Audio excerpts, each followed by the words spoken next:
Good morning, ladies and gentlemen. Welcome back to the Backmarkers F1 Show 2021 preseason testing watch-along live stream here on the YouTube platform and on the Backmarkers F1 Show channel. I'm your host, Chris Cato, this morning. It is currently 9 a.m. Eastern Time in Ottawa, Canada. We just actually had a little bit of snow flurries on the way into the office this morning, but now the sun is shining. I hope that you guys didn't get too messed up with the change of clocks. I know it messed me up just a little bit this morning. Missed a few of my alarms. But nonetheless, we're still here. Very excited to go for the final day already in winter testing. We've got just under 3 hours left in this PM session. Before we get into the PM session, we're just going to do a quick update on what happened this morning. I'm just going to read out a little bit of the housekeeping notes, the giveaway contests, things like that. And then we're going to get a little bit into, obviously, the current day's events. Still plenty of daylight out in Bahrain at the moment as the cars are currently lapping the track. Not too busy yet, but still nonetheless plenty to talk about. So just a couple of you so far early on in the stream here. So we'll maybe wait a couple more minutes for everybody to join in. Excuse me, if you are watching currently at the moment, just drop me in the chat below. Say hello, say good morning or good afternoon, wherever you're listening from. I'd be very interested to know where you're watching from in the world. And yeah, just drop your name, where you're watching from in the chat. And yeah, we can have a discussion. So let me get into the morning results and what happened so far in the first 4 hours of testing this morning. And it was kind of some of the similar storylines going on this morning as we've seen in the last 2 days of winter testing so far when we've joined in the PM session. This time around, it is not a McLaren, however, of Daniel Ricciardo that is leading the timesheets as he did on day 1 and 2 during the AM session. It is the Red Bull of Sergio Perez. And yesterday, if you were with us with the PM stream, of course, Perez had a pretty solid session with the car, being in the car all day yesterday on Saturday. Had a little bit of drama after going, outside of the slipstream of Nicholas Latifi. His engine cover basically just got sucked off from the change in the turbulence of air. Other than that, though, it was a pretty drama-free day for Red Bull, and they got a lot of good running done. So this morning, he set a 130.1, completed 47 laps on the board, and that was done with the C4 soft tire. So just keep that in mind. Charles Leclerc behind him in the Ferrari had a much better day. This is probably one of the better sessions that Ferrari has had so far compared to the last 2 days. He set a time of a 134, only 0.2 behind Sergio Perez, but more importantly on the C3 tire. So when Leclerc was out on track, it seemed a little bit more comfortable in the car than he did in the last 2 days. And he completed 80 laps on the board, which is a good run for Ferrari. Then you have Lando Norris of McLaren in third place with a 136, 0.4 behind Sergio Perez's time. He completed 56 laps this morning. And then another strong showing by Pierre Gasly of AlphaTauri, a 138, 74 laps completed on the board. He did a lot of running in the last couple of days, and AlphaTauri continuing that good form that they've shown so far. And then rounding out the top 5, you have Alpine's Esteban Ocon. Fernando Alonso will be back in the car in the afternoon, so we should be seeing him pretty shortly. And he set a best time of a 131.3, 61 laps on the board for him. And a really solid morning, actually, for one of the rookies in Mick Schumacher at Haas, who completed 76 laps and had a time good enough for 132.0. And then behind him, the Mercedes of Valtteri Bottas of Mercedes. Little bit happier with the car. You could still see a couple of times when Valtteri was going off the track, and still not exactly happy with the balance of the car as we've seen the last couple of days from Mercedes. Nonetheless, his time was good for 7th. More important, I think, for Mercedes to try and make up for that running that they missed on Friday. He completed 84 laps on the board, which was the most out of anybody, was the second most out of anybody in the morning session. Only Kimi Räikkönen did more laps than him. He did 91. And then just down at the timing sheets, at the very bottom, you had Lance Stroll in the Aston Martin. He did 80 laps with a 136.1, more of the longer runs. I think we should expect to see Sebastian Vettel do some performance runs. He's currently actually out on track if you are watching the live broadcast as well. Of course, the timing won't be perfect. Currently on the stream that I'm watching on F1 TV, I have a time of 2:55, 40, 39, 38, 37, 36, so maybe that will give you a little bit more time to figure out exactly where I am versus where you are. So sometimes if I'm commenting something on the track, then I won't exactly be talking at the exact same point that you're watching. So just keep that in mind. So I see one person was in the chat here. I unfortunately am not going to try and pronounce that name, so my apologies for that. But you say I prefer to be quiet while you talk. That's all right. But yeah, if you maybe just let me know where you're watching from in the world, I'd be curious to know. And we'll hopefully get more people joining on today. The timing, whatever it is, the clock's going forward, whatever the daylight savings or what they're calling it nowadays, that kind of messed me up. I forgot about it completely. Had I remembered yesterday, I would have told everybody in the stream, and then maybe people could have been prepared for it, but I completely had forgotten. So that might be one of the reasons why people are starting a little bit later this morning. But here we go anyways. So Sebastian Vettel currently out on track. I only see 1, 2, 3, 4, 5 cars currently out on track. We got the Red Bull of Sergio Perez lapping out there, as well as, by the looks of it, Carlos Sainz in the Ferrari, and that should be Yuki Tsunoda in the AlphaTauri. He's just coming down the back straight heading into turn 15. And the Netherlands, by the way, awesome. We definitely love our Dutch fans. Hopefully you like my cap. I decided to wear the special Verstappen one. I know he's in the car this PM session. I'm curious to know if he'll be doing some performance runs a little bit later on and to see what the Red Bull can do, but very good so far from Red Bull. We'll get to them a little bit later as Yuki Tsunoda crosses the line to begin a timed lap. He's on the C2 hard tire. I'm going to just scroll through Twitter here, see if I can get you guys any type of updates of what's going on the track. Mercedes have made a decent recovery from day one setback. These are comments from Valtteri Bottas after being in the car this morning. Interesting enough that Mercedes has continued their sort of, run plan, I guess you would say, or schedule plan. And that's always that when the driver that's taking over in the PM session doesn't come out in the first hour of testing. So far we have yet to see Lewis Hamilton out on track. I think you just maybe have seen a shot earlier of the Mercedes garage. They're still working on that W12. So hopefully we'll see Hamilton out on track soon. But he has yet to come out so far in the PM session. That's why if you see his name at the bottom of the timing screen on the right-hand side of your screen, you'll see that he is not set any lap times so far. All right, looks like we got more people in the chat, so welcome to you guys. If you're just joining us this morning, currently 9:07 a.m. Eastern Time, welcome. So good morning, good afternoon to wherever you're watching.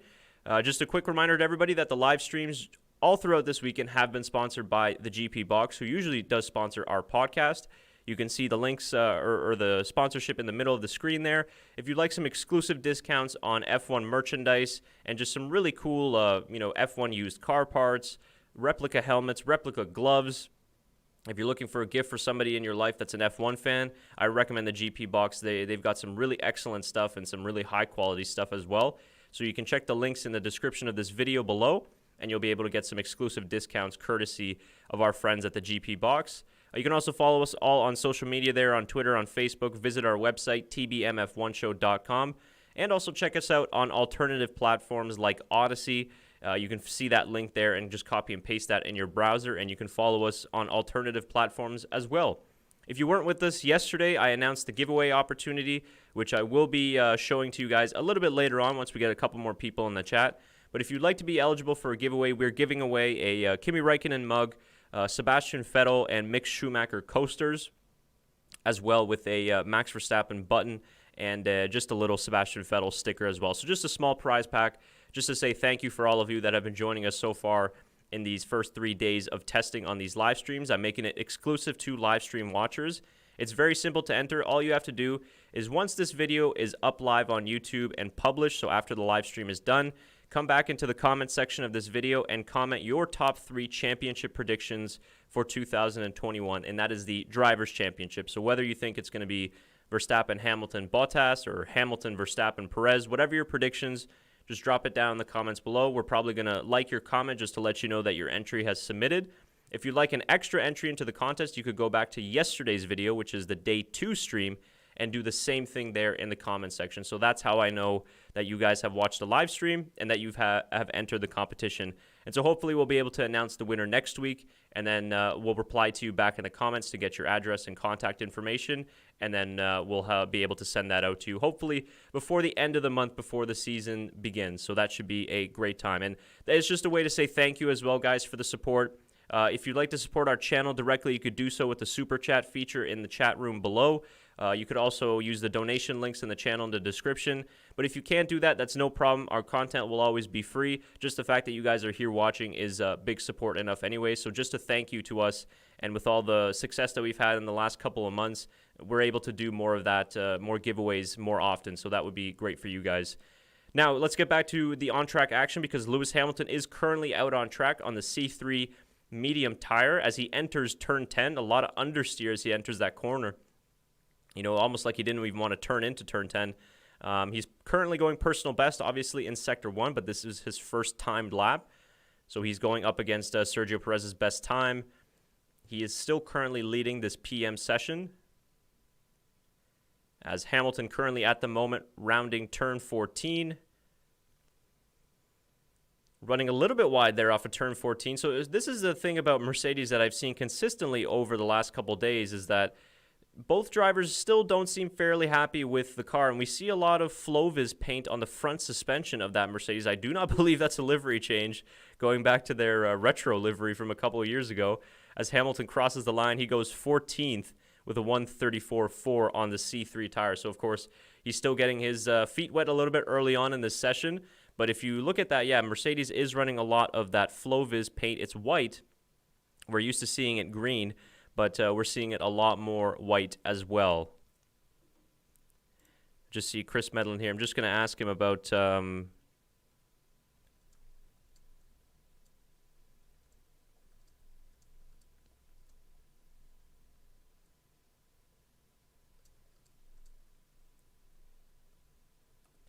just asking Chris if he has any idea of what type of run plans Mercedes are doing so far early in this morning, and why they're, or excuse me, early this afternoon, and why they're doing the Floviz paint, as they're showing a replay just of how much the car didn't want to turn in on Lewis going into turn 10. Yeah, see, this is the thing about Mercedes and what I was saying, guys, and I want to get to this a little bit later as well about summarizing winter testing, but you know, obviously I'm not counting Mercedes out or anything like that, and they've had their issues, which I think that they've been able to figure out their reliability.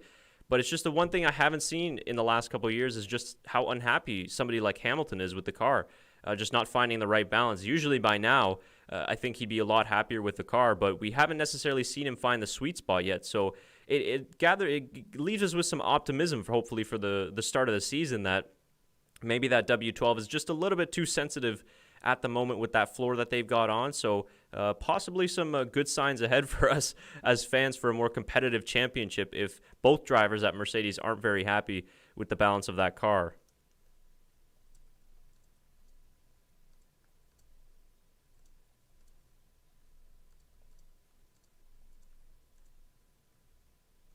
All right, we'll see if Chris can get us any answer to that. He is working remotely. He is not currently in Bahrain at the track. We were trying to get him on for one of the days of the live streams, but unfortunately he wasn't able to do so. He's very busy, of course, with his own publications. And you can follow him on Twitter at Chris Medlin F1 if you'd like to get some more updates, through him. As Kimi Räikkönen just crossed the line, went 6th fastest. Fernando Alonso looks like to be out on track as well. The Alfa Romeos have been going very, very smoothly so far in these first 3 days. They've actually completed the most laps out of any team. So hopefully, I think that Alfa Romeo has made a step forward this season. How big of a step, we're not sure. I don't think that they'll be able to challenge the likes of AlphaTauri, but I do believe that it's good news, at the very least, for the Ferrari power unit, that they have made back a little bit of performance. And of course, the reliability is there. The fact that Alfa has been able to run so much in these first 3 days without really any issue, in comparison to somebody like a Mercedes, for example, that's had some gearbox issues and other little gremlins pop up here and there. It's nice that Alfa Romeo has been able to run fairly smoothly without any issues so far in winter testing. So Yuki Tsunoda, perfectly timed, just crossing out on track. This is from the early morning session. It's Pierre Gasly. I'm taking this from the AlphaTauri Instagram page. Let's just have a listen here to the ATO02.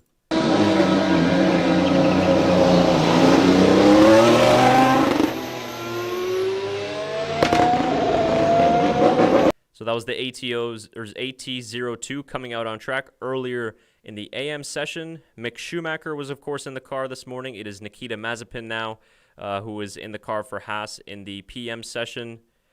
Red Bull as well. Let's see what they have to offer here. Oh, they got music. Can't play that. Just much rather hear the engine. Charles Leclerc in the AM session, getting ready to get in the car. As currently Hamilton out on track, just right behind his former teammate, Fernando Alonso. This is a pretty cool sight to see, actually. It's been a couple years since we've seen these two drivers out on track together, but it is the 7-time world champion Lewis Hamilton following the 2-time world champion Fernando Alonso. And let me know what you guys think in the chat, guys. How much are we going to see these two racing each other this year, or maybe in the next couple years? I hope that they can give us a couple of battles before either one retires permanently. But yeah, that's an interesting battle to see. Been a while since we've seen them out on track together. Sebastian Vettel for Aston Martin is in the car currently at the moment. He is finishing out the day's duties for them. This was Valtteri this morning for Mercedes. Oh, let me see if I can get you guys the audio here.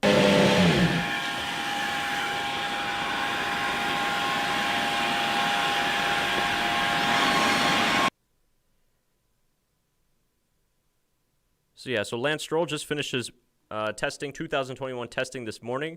Let's just actually hear what he has to say after being in the car this morning. Hey guys, another day in the car. Really happy with this morning's running.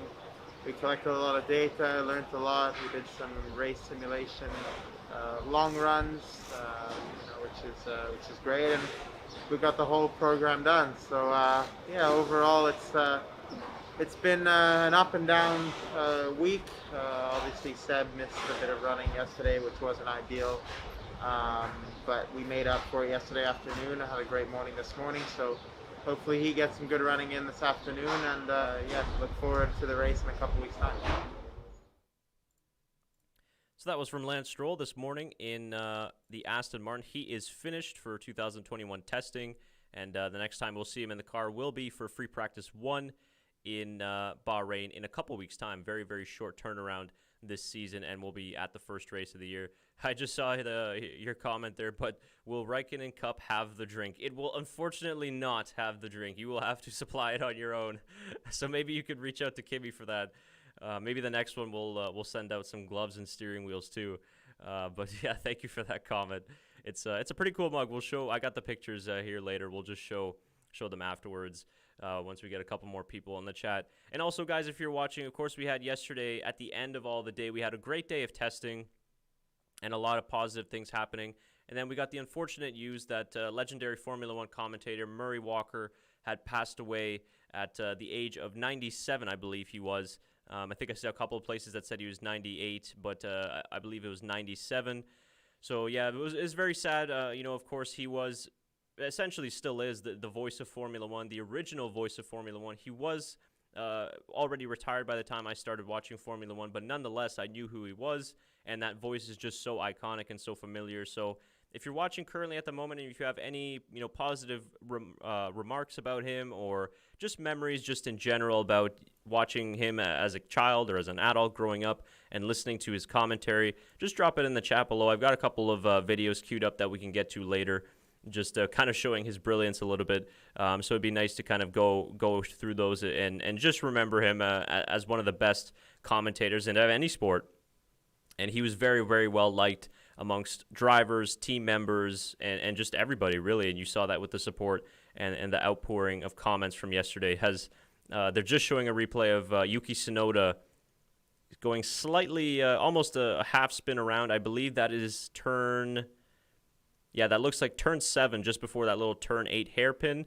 Didn't go around full 360, but managed to save the car. So he might have to box as those right fronts are flat spotted, and he is coming into the pits at the moment. Interesting to see this headline here as well. the three quite impressive teams that have caught Hamilton's eye in testing. I believe he was Red Bull is definitely one of them, and I think McLaren are the other ones that he was referring to. And yeah, this is, you see the photo just earlier out on track. It was Lewis Hamilton following the Alpine of Fernando Alonso. The first time he'll probably be seeing that Alpine up close and personal. Currently, Carlos Sainz out on track as well for Ferrari.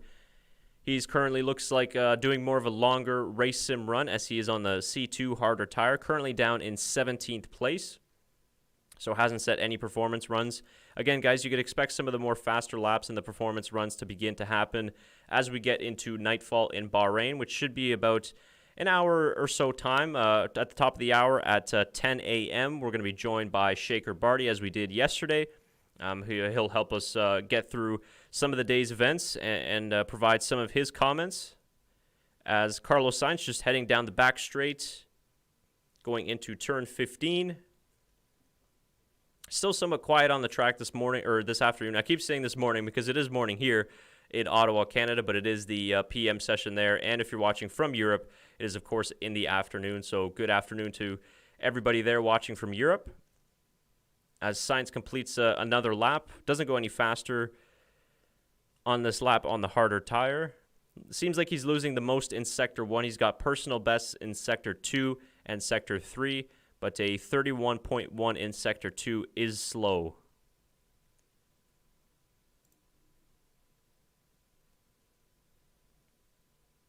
What do you guys think of the Alpine race suits? I was a little bit sort of surprised to see the lack of sponsors, I guess, on the race suits. Usually they're fairly cluttered with all the sponsorships and partners that the teams have. But they're fairly simple, actually, and I like the way they look. They kind of look like karting race suits in a way. Yeah, very interesting that I don't see as many sponsors as we did like last year, for example, for Renault. But those are the new Alpine race suits, kind of matching, of course, the livery. All right, let's go back to Instagram here as Lewis Hamilton is out on track currently at the moment. Still on the C3 tire, we have Lewis Hamilton out on track as well as Kimi Räikkönen. And looks like Carlos Sainz in the Ferrari and Sergio Perez in the Red Bull as well. George Russell, of course, in the car today for Williams. Williams giving both drivers a day each in the car. Nicholas Latifi had duties yesterday, completing 132 laps in a very solid day of running for Williams. And then George Russell, of course, will get the final day today. Pretty tough for those Williams drivers, actually, only getting 1 day in the car each. Of course, they made the decision to give Roy Nissany, the reserve driver, the whole day on Friday, which I'm still not exactly sure why. I am pretty sure because obviously the money and the deal that they have with Nissany and Williams, but I still think that giving him a full day didn't really make sense, especially considering how few days we have of testing and how important it is to get running out in the car. But nonetheless, George and Nicholas will have to make the most out of just the 1 day in testing. But Williams have been looking very good. If you guys haven't seen our Day 2 debrief show we did with Tim Hauraney yesterday after the stream, it's up on our YouTube channel as a separate video as well, so you can check that out. And he was really, really praising Williams' improvements so far in winter testing and just saying that it seems like the worst days are behind them and that they've got a lot of confidence in the car. They were faster than Ferrari in certain sectors, especially Sector 2. Latifi had some of the best Sector 2 times for most of the day. So very, very positive signs so far at Williams, which is nice because we want to see them starting to get back to fighting near at the front of the grid. And obviously they have to make the small steps first, but it's good to see them kind of past those worst days. I mean, if you remember back just a few years ago, they weren't even out on testing in day one. And now the fact that they were able to do 132 laps on the board with no problems is a very, very good sign for them. So here's some more trackside footage here. This is the Honda, I believe, of Sergio Perez.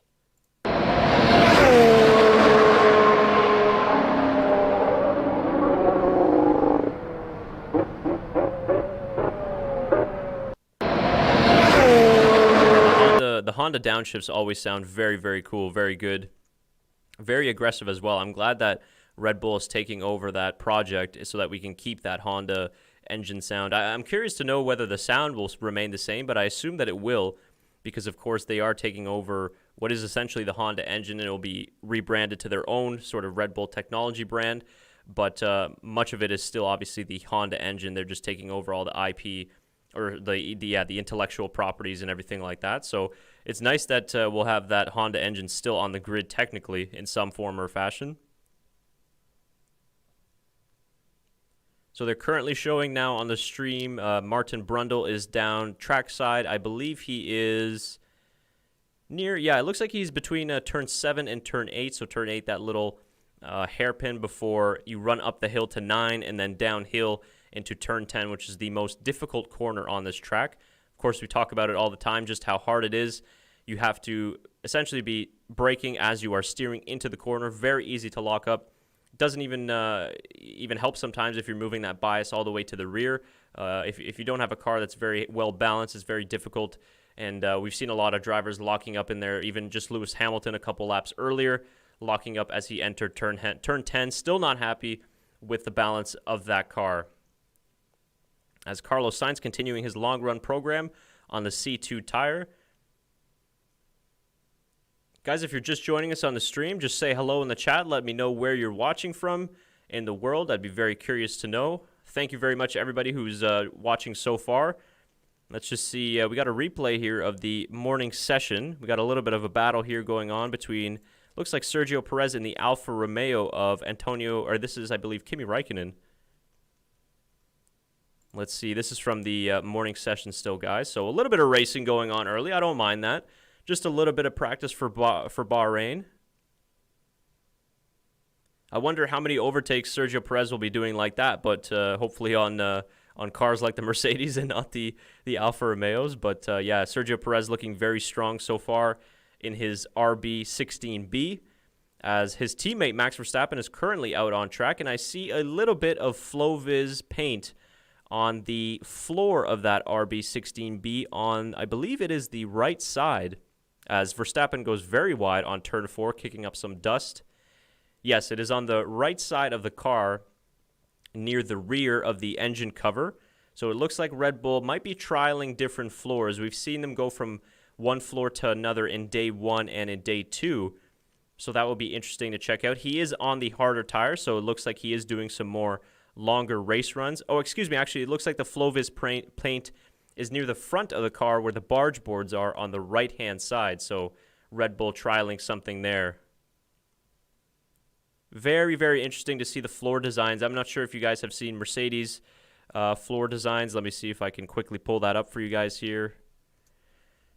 I just see your chats coming in. Thank you very much, Sven. Dutchies are everywhere. Yes, they are, absolutely. And our channel is quite used to them. The support that you guys give us from very early on in our YouTube life, and since then, I think Netherlands is still one of the highest ranked viewership countries that we have. So we very much appreciate you guys. You guys are always awesome with, number one, your energy. You guys are always very respectful, very passionate, energetic, but also, very kind to us and to everybody else as well in the chats and in the comments. So thank you very much for all the support. Jerry, he says, hi from South Africa. Thanks for the show. No, thank you very much, Jerry, for joining us from South Africa. Very cool to have us there. That's what we got, two or three different continents already joining us in the stream so far early. So very, very cool to see. You are up early. Dedication right there. Yeah, thank you. I'm not normally a morning person, actually, Sven, but considering the fact that it's Formula One, it's very easy for me to wake up. And comparison when I wake up at this time to go to my regular job, this is completely different. And definitely when you're passionate about something, it doesn't feel like work, and it's very easy to get up. But yeah, I was just saying earlier in the chat, guys, that this morning the clocks going forward kind of messed me up a little bit. I missed a few alarms, but luckily I wasn't late or anything like that, and here we are. So thank you for joining me early on. Steve, I see you back from Arizona. Welcome back, Steve. Hopefully you're having a good day or morning so far. What's the time difference there in Arizona? Are you guys behind 3 hours or ahead 3 hours? I can't remember exactly which time zone you guys are in, but nonetheless, welcome back to the stream. Good to have you here. We got good representation. We got viewers from the States, viewers from the Netherlands, South Africa. Not sure if we got any Canadian followers yet. I know Rob, he's been on the stream the last couple days. I don't see him so far in the chat, But definitely, I think he'll be joining us later. Anyways, guys, I was just mentioning before, this is the Mercedes floor that you see here. And you can see if you just pay attention to obviously the bottom of the screen to see where the floor is. Very, very extreme kind of floor design, very wavy. And we see them, they've kind of had a couple different iterations of that on multiple different teams. But Mercedes, I think, has the most sort of extreme one, if you want to say. It doesn't necessarily seem like it's working all that well for the drivers, because we've seen Lewis Hamilton and Valtteri Bottas quite unhappy with the balance of the car, especially at times with the rear. So that is the floor design there. And then that's why Red Bull is running that FlowViz paint on the barge board area of the floor there to try and get some more data. So 6:30 a.m. Wow, Steve, that's dedication right there to be up that early in the morning as a fan watching. So good for you. That's awesome. I know as F1 fans, it's kind of hard for us sometimes in different time zones. If you're not in Europe, most of the season is kind of quite difficult because it's usually something that's really early in the morning, or in the cases of the Japanese Grand Prix or the Australian Grand Prix, it's like really late at night, 12 a.m. or 1 a.m., something like that. So definitely it's awesome to see the dedication of the F1 fans out in full force today on this final stream. We got more people coming into the chat room here. So guys, just a quick reminder that if you want to enter our live stream winter testing giveaway, at the end of this stream, once the video is processed and you are able to comment, head into the comment section below of this video or on the day 2 video from yesterday if you want extra entries, and just let me know in the comments what are your top 3 championship predictions for the Drivers' Championship. Just list them 1 to 3. I will then like or heart your comment just to let you know that your entry has been submitted, and then we will pick a random winner and hopefully get the prize out to you before the end of the month. So that will be exclusive to live stream viewers. I will repeat this through numerous times during the program. And at the top of the hour, we're going to show exactly what prizes are available. We're giving away a Kimi Räikkönen mug, a Sebastian Vettel coaster, a Mick Schumacher coaster, and a couple of stickers as well from a few of the drivers as well. So the mug's kind of, this is a custom mug that I got here from obviously the Backmarkers F1 show, but this is what the mugs will look like. They're very good quality, and I'll just show you guys an example of what I mean with the driver coasters. Here's one from last year that I got. It is the Carlos Sainz McLaren coaster. I actually have a couple of extra of these, which I'm sure I'll include in some of the prize giveaways later on in this season, because I've yet to give those away. So these are really, really cool, guys. And they're very high quality. And it's just kind of something really simple that they're not very expensive, but it's just something cool to collect. Obviously, they're very handy because I am a coffee drinker myself. So to be able to put some of my custom Formula 1 mugs or the Backmarkers F1 show mug on one of these coasters is very neat. So we'll be giving those away in that giveaway. So good luck to you all, and hope you guys win. So getting back to the on-track action at the moment, Daniel Ricciardo currently in the car for the PM session. We haven't seen Daniel Ricciardo in the PM session yet in these first couple days of testing. It's usually been Lando Norris, but Lando Norris is currently finished for his preseason testing duties, and it is Daniel Ricciardo who has taken over for the final 2 hours and 26 minutes of this session. His former teammate, Max Verstappen, currently out on track, lapping at the moment, still on that C2 tire, but it looks like he's backed off here going into turn 11. So it looks like he wasn't happy with something. He was down on his personal best Sector 1 time. Looks like he's sped up back again. I don't think he has any issue or any sorts like that.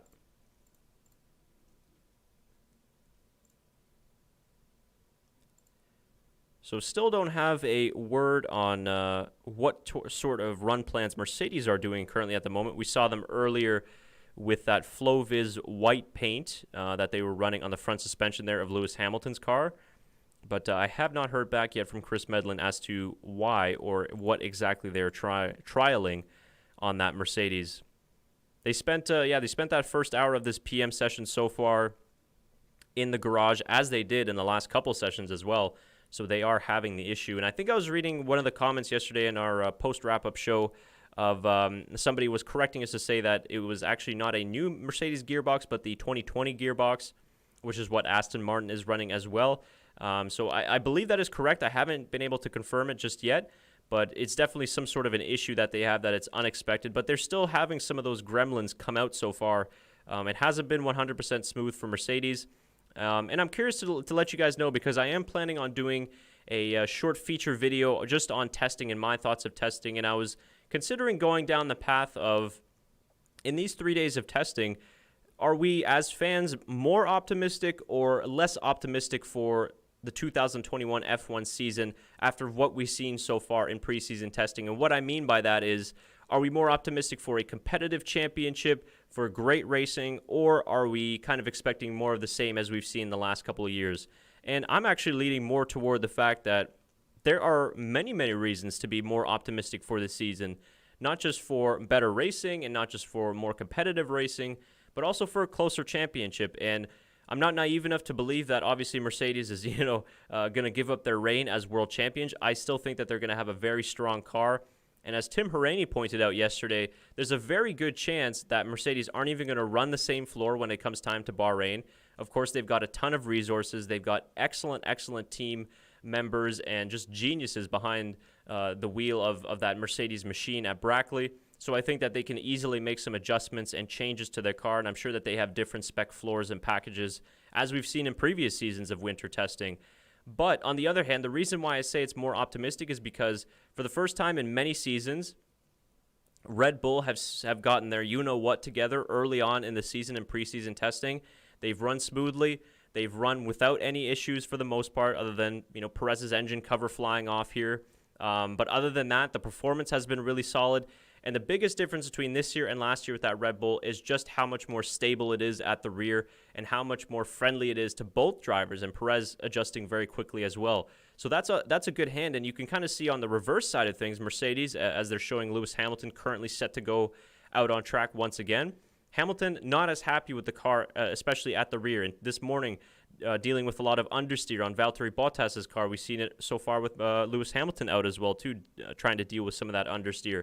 So it doesn't seem like the W12 is as good to drive as it was last season, because think back to last season and just how exceptional Lewis Hamilton was at every race from the onset of winter testing, from the first race of the season all the way into the last.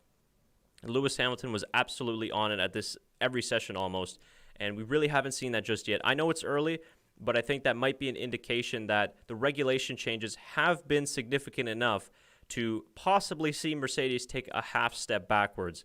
Now, with that being said, I also think that if the Mercedes take a half step backwards, they're still championship favorites just because they were that good last year. And they are building, of course, carrying over the car, the W11, which was the fastest in Formula One history. So still very much believe Mercedes are the favorites. But that's sort of the idea of where I'm going with on that video. And I'm curious to know what you guys think of that idea. And maybe just let me know in the chat room, are you more optimistic or are you more pessimistic about the upcoming season after what you've seen so far in winter testing? But certainly, I think for me personally, I'm very much looking forward to this year, and I think that we're going to get an even better season than we did in 2020, especially regarding the championship. So that I'm looking forward to.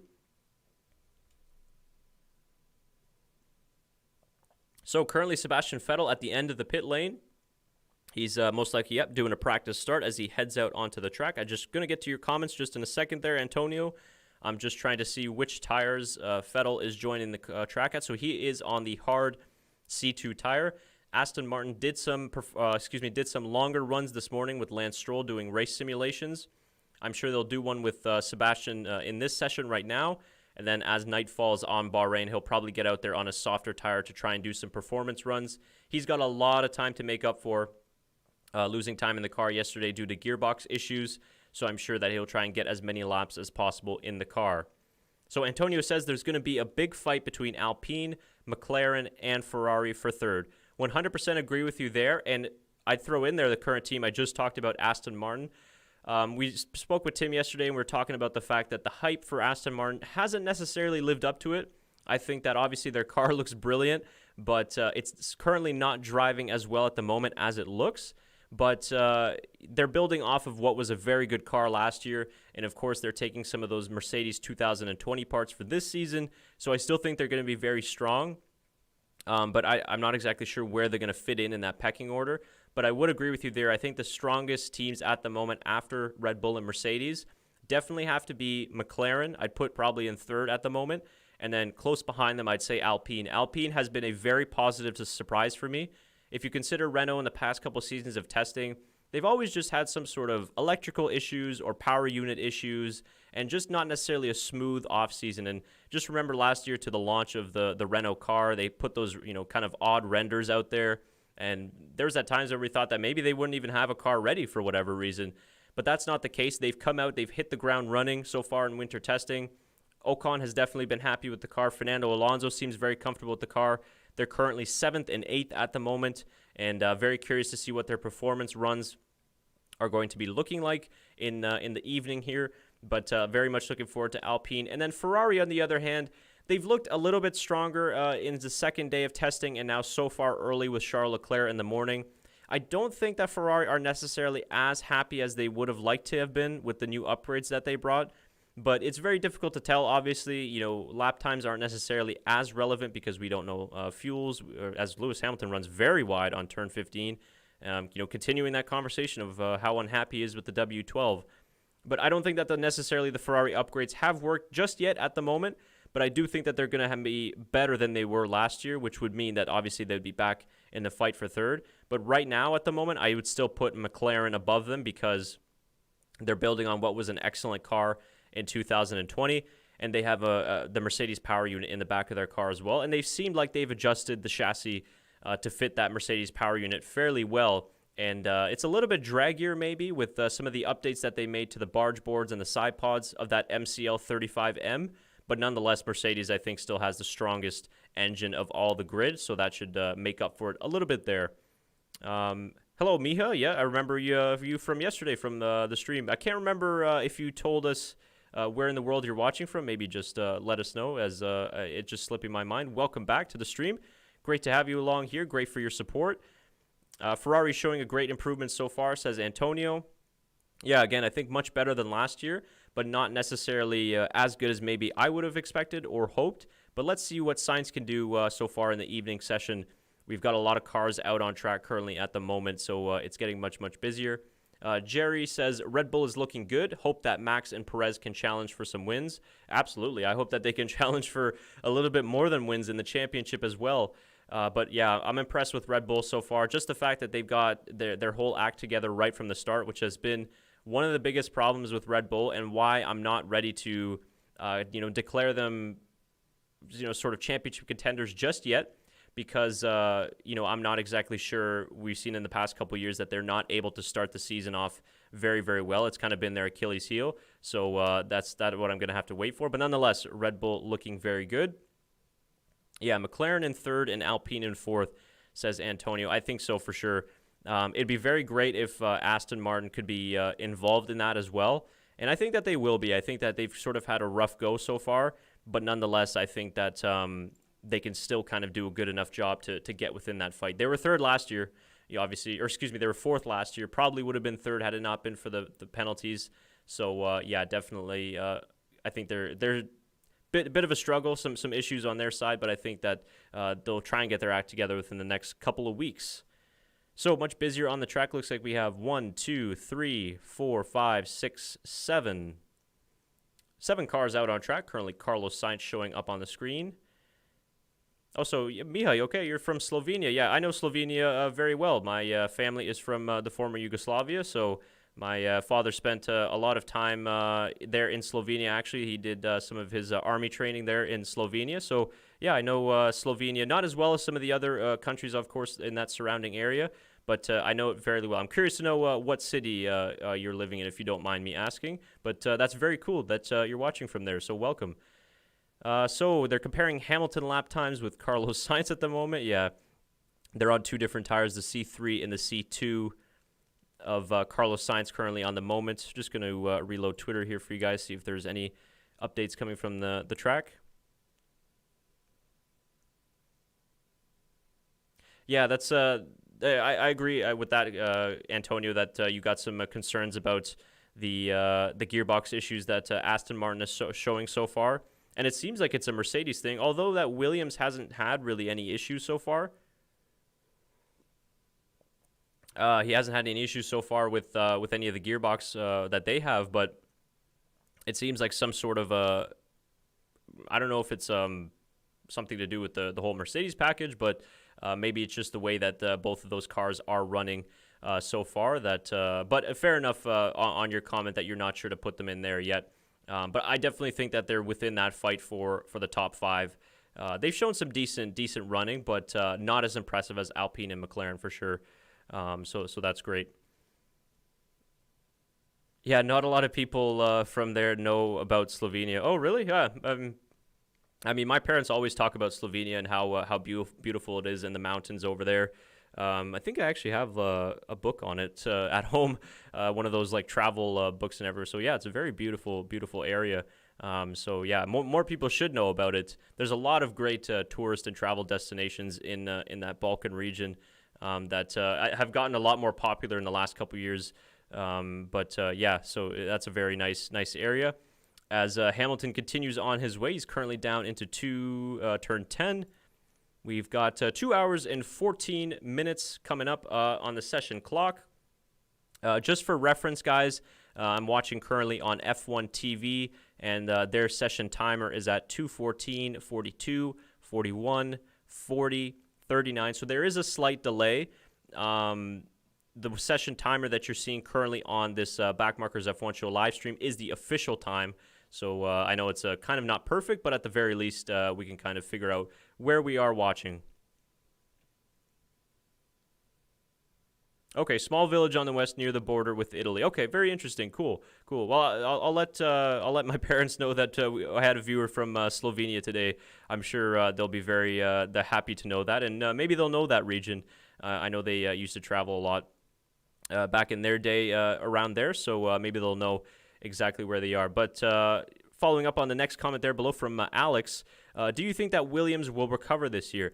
Absolutely, Alex. I think Williams will do quite well this year, actually, and will be a team that I think will surprise a lot of us. I'm not sure if you were with us yesterday, Alex, but we did a post-up, wrap-up show of Day 2 with former Canadian racing driver and F1 analyst himself, Tim Hauraney.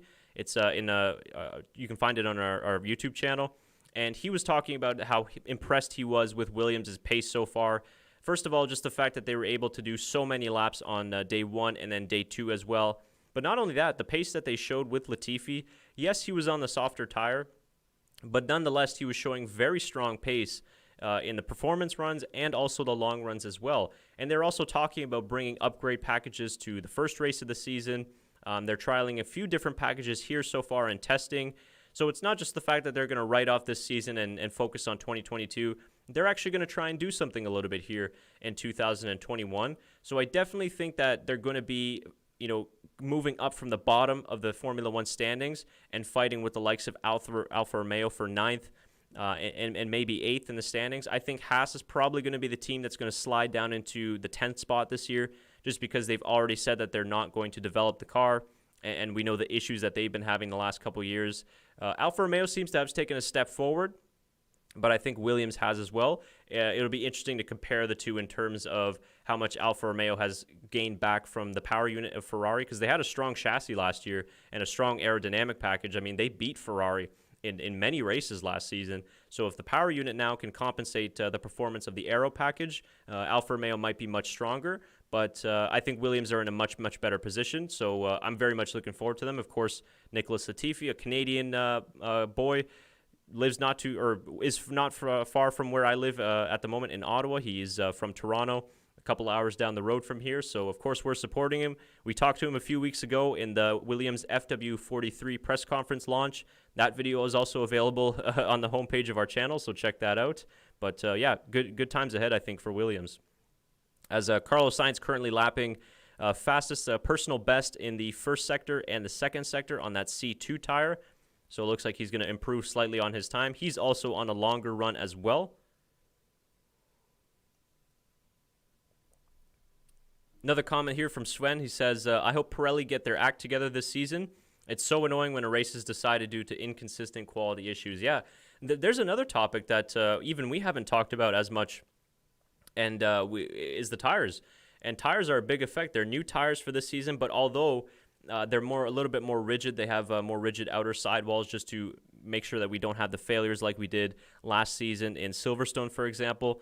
But a lot of the drivers and the teams don't seem 100% happy yet with the tires. That's what Tim was saying yesterday, that they're going to be harder to turn on this year. Of course, Mercedes has no DAS system either, so getting that tire temperature into the fronts will be harder. People were always asking, what effect did the DAS have? I think it had a lot of effect in getting on that front tire temperature during safety car restarts, for example. And Mercedes are very friendly to their tires in terms of tire wear, which is why they kind of struggle a little bit more to get temperature into them. We saw teams like McLaren, Alfa Romeo, they're able to turn on the tires a lot quicker. For example, like remember back to the Portuguese Grand Prix last year. That's why Sainz was able to take the lead off the start, and the reason why they were able to, Kimi Räikkönen was able to make up like 84 places on lap 1 with that amazing lap. So yeah, I'm hoping that the tires are going to be better this year. That's always sucks too when we have to see drivers preserving tires and fuel and all that type of stuff. We don't want that. We want these guys pushing, and we don't want tires to decide a race. We want the drivers to. So hopefully that Pirelli can get their act together as well. Yeah, I'd agree with that one. Just following up on your comment there, Miha, that you have some cousins or something in Vancouver and Toronto, but never met them. Yeah, I know Vancouver well. We used to have a family friend from back home as well. Used to live out there, and then Toronto, of course. Know very well. But it was same with me. I never met cousins or family that are still living back home, so I'm in a similar situation as well. But Vancouver's obviously out on the west coast of Canada. It's fairly far away. Canada, we're not as big in population, but we are a very large country in terms of area. So it's actually it's quite expensive to fly, for example, from one end of the country to the other. In some cases, it's actually cheaper just to fly to Europe than it is to fly to the east or west coast of Canada. But Vancouver is a nice area. Great for skiing and winter sports if you like that stuff. Yeah, no problem, Alex. Yeah, that'd be great if you could check out those interviews. I found the show we did with Tim was good just because, again, he's a former racing driver. He competed in the Champ Car Atlantic Series, drove in the Daytona 24 Hours, for example. So he's able to pick up on things that I won't be able to because I'm obviously not a professional racing driver. We just analyze it as fans and because we're passionate about the sport. But with Tim, he can pick out those things. And he was talking a lot about the tires yesterday. And a lot of interesting things, too, comments that he made about Mercedes and teams like Ferrari, which I'm seeing out on track at the moment. Just thanks for all the comments here, guys. This is great. We got a really busy chat going on here. Shaker from the Backmarkers F1 Show podcast will be joining us in a couple minutes. Sven is asking another follow-up question. Does Mercedes still have the steering wheel pull trick to get better traction on the straight? They do not. So he's speaking about the dual axis steering system, also known as DAS. That has been banned for this season, and of course the season's going forward as AlphaTauri and Williams getting very close onto a track. So that is banned, so they do not have it this year. Obviously it was a great innovation in 2020, but they do not have it for this year. Jerry says, Vettel seems to have a hard time in the Aston. Would like to see him do well again. I would absolutely love to see him do well again. I think that he still needs a little bit of time to transition into that car. There's a lot to learn for him. It's a brand new team, a completely different car to the Ferrari.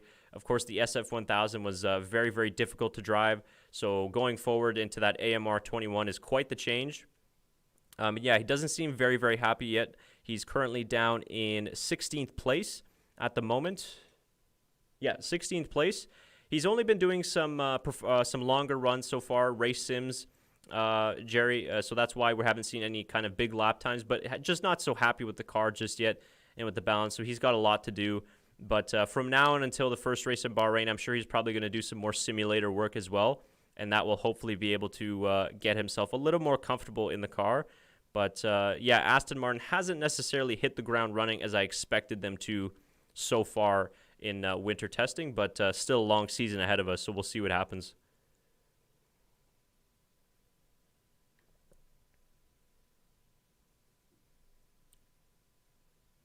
Yeah, we have just replying there to your comment, Miha, about some of the lower cost airlines. I think we have a few that fly, from Toronto, but to go, across country, no, we don't really have many low-cost airlines or anything like that, and I don't think we will get any more in the near future. So yeah, it is quite pricey. to get out there, which is unfortunate because it's very nice part of the country. So I'm just going to head over to Instagram here, see what else we can pull up from the teams. So that was from yesterday. Just trying to see if we can find anything from the morning session.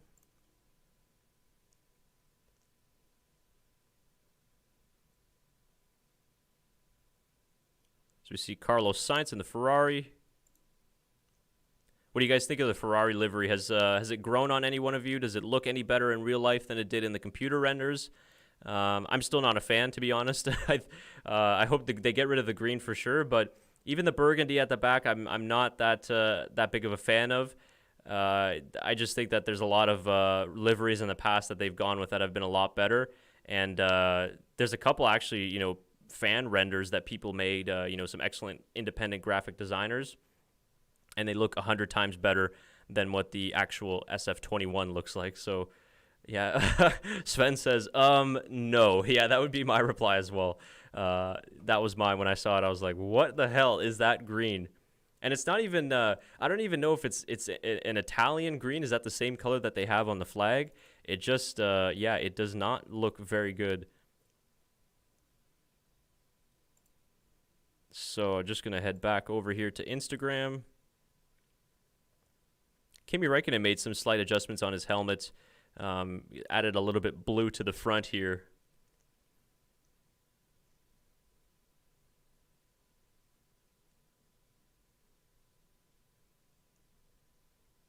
Yeah, not much else. I'm just trying to find you guys if there are any trackside videos or anything like that. Of course, we can't show footage, but at the very least, I can still show you guys some social media posts of the cars running out on track, and we get to at least hear some of the engine nodes as well. Wow, you paid $50 for a return trip 1,500 kilometers away.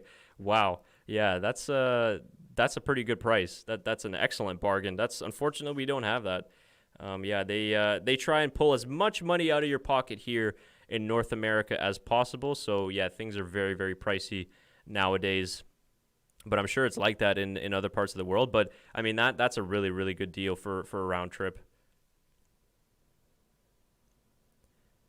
All right, so nothing going on there at the moment. We've currently got 1, 2, 3, 4 cars out on track. The Aston Martin of Sebastian Vettel. We got Lewis Hamilton out in the W12, Carlos Sainz of Ferrari, and Yuki Tsunoda with the AlphaTauri as well. I believe all drivers are out on a longer race sim or race run type program. Excuse me, as I don't see any of the drivers currently out on track doing anything faster. And I believe one of the cars just came into the pits. We've got the Alpine of Fernando Alonso just coming out into the track at the moment. Good to see Fernando back out on track. I think he's on one of the harder tires.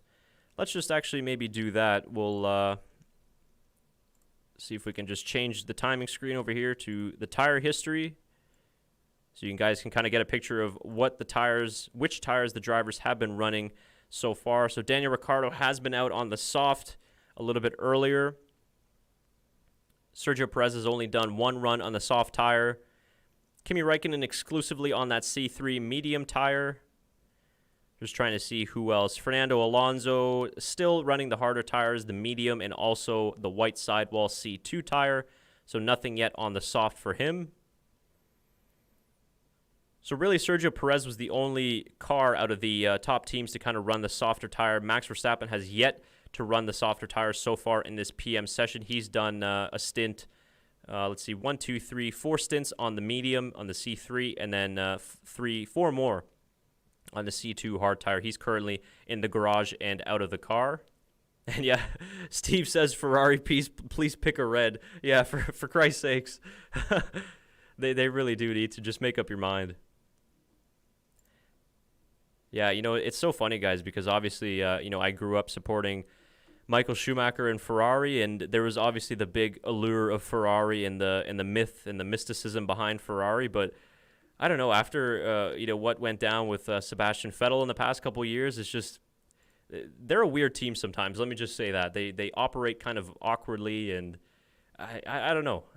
they're just not as efficient. Like when you look at Mercedes, for example, and the dynasty that they've built, obviously we rag on them a lot of the times, but it's just because they're so good, winning 7 in a row, possibly 8 in a row. But they just work so well, and everything just seems to be in order. They never get cocky and just rest on their laurels and say, hey, we're world champions, we're just going to sit back, relax. They're always pushing with new innovations and new ideas to get the car back to the front of the grid. And Ferrari just doesn't seem to do that as much. So I don't know if it's a managerial thing. I don't see what exactly is going wrong with them. Is it just an environment or culture thing? I think that's why Sebastian struggled a little bit at Ferrari versus the UK environment at Red Bull. But I'm hoping that they're able to figure some of their issues out.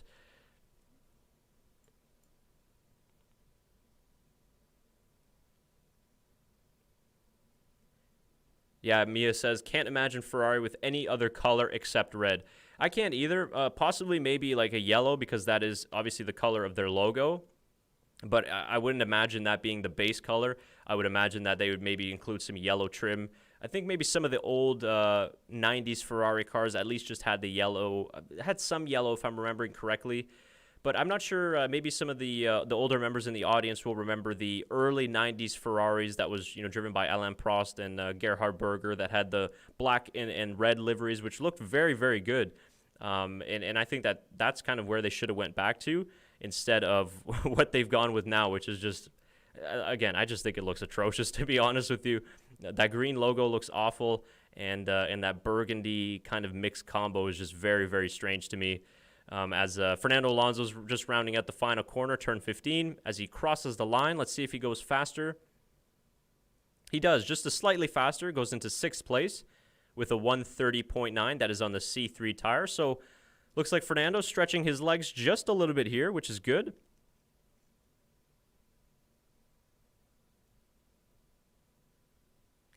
Jerry says that he was a bit worried about Alonso returning, but he looks sharp. Yeah, 100% agreed. I was more worried after his accident because, that's not something that was minor, and anytime you have to go into surgery or anything like that, it's a pretty significant accident, and he's got those titanium plates in his jaw, but it doesn't seem like it's having any effect. He did over 100 laps yesterday, and obviously many laps in the car this morning, in the car this afternoon, so he looks very, very good. He's up to speed very quickly, which isn't surprising in a way, I guess, but maybe not so much, because he did a lot of running last year in old Renault cars and, of course, participated in the young driver test. And Alonso is Alonso, right? 2-time world champion, one of the best ever in Formula One, and spent a lot of time racing when he was away from Formula One. So he's very fresh in that regard, and doesn't need too much time to get back into the swing of things. And so I'm very, very impressed with his time. You could see him. He's only 0.2, or looks like only 1/10 off of Pierre Gasly ahead of him in 5th, and Pierre did his time on the C4 soft tire. So that's a pretty handy lap there from Fernando Alonso. And I'm curious to see what he can do once he sticks on that soft tire, hopefully a little bit later on. Probably within an hour's time, I would say, we should be seeing some of the drivers start to do more of the quali sim runs and performance runs. Of course, guys, we can't read too much into the times. They are, sort of in a way. Oh, sorry about that. Just trying to get connected here with Shaker.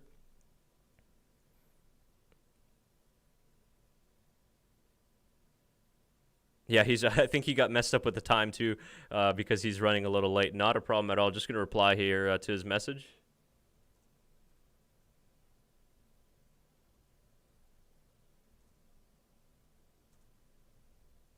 Yeah, that daylight or whatever they call it, the savings times, really just messes everybody up, to be honest with you. So, guys, what we're going to do is once I connect here with Shaker, we're just going to go to a short break, just so I can connect with him on Zoom, just so it's not so awkward as it was yesterday with Tim.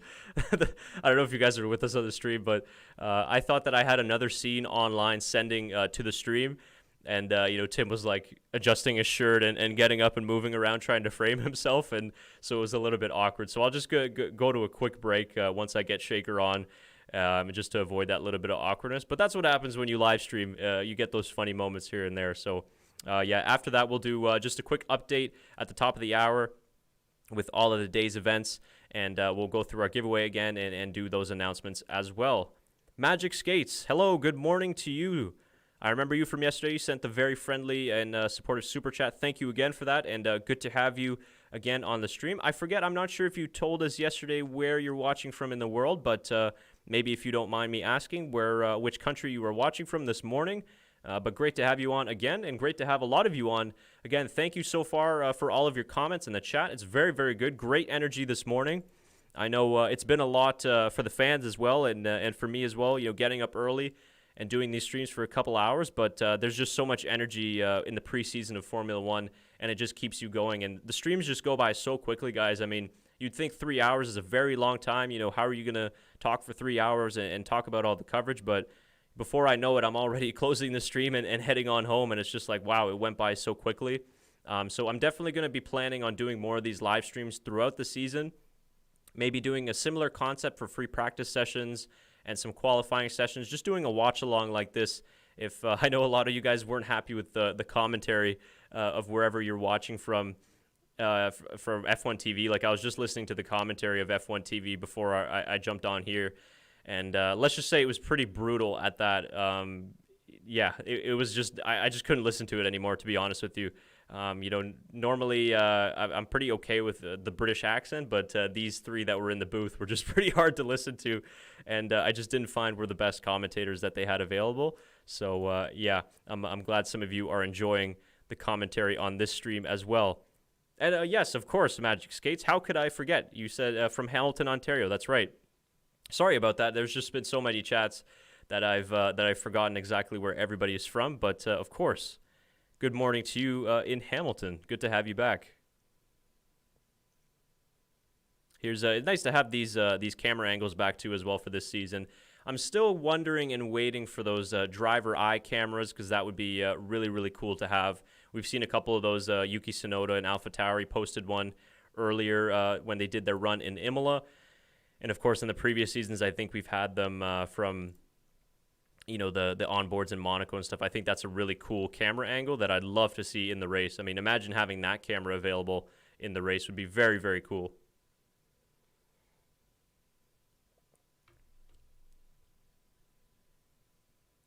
Just reading a comment here, Mr. Triforce 666, hopefully reading that right. Watching from Vienna, Austria. Very, very cool. Big fan of Austria. I think it's a beautiful country. I was planning to go to the race, obviously in Austria in the Styrian Mountains, but obviously that didn't happen with everything in the past year or so. But I'd love to go one day, because it's a very, very cool country, and very, very nice areas as well there. So hello to you there in Vienna, Austria. Very happy to have you along in the stream and appreciate the support. Oh, good morning to you, Rob. I'm just seeing your comment there. Rob has been a staple in the last 3 days, as many of you have been as well. So good to have you back on, Rob. Very much appreciate the support that you've given in the last couple of days, and all of your comments and everything.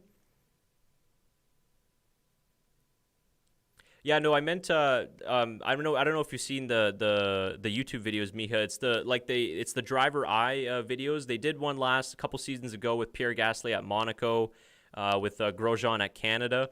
And it's like it's the real POV vision of what the driver sees. I believe they're using some glasses that they have the cameras on, but they only do them for like a installation lap, for example. They haven't done them for any hot laps or anything like that, because I've heard with the drivers that they're pretty uncomfortable to wear. So that would be a very cool camera angle to have live, just like you do with the onboards and things like that.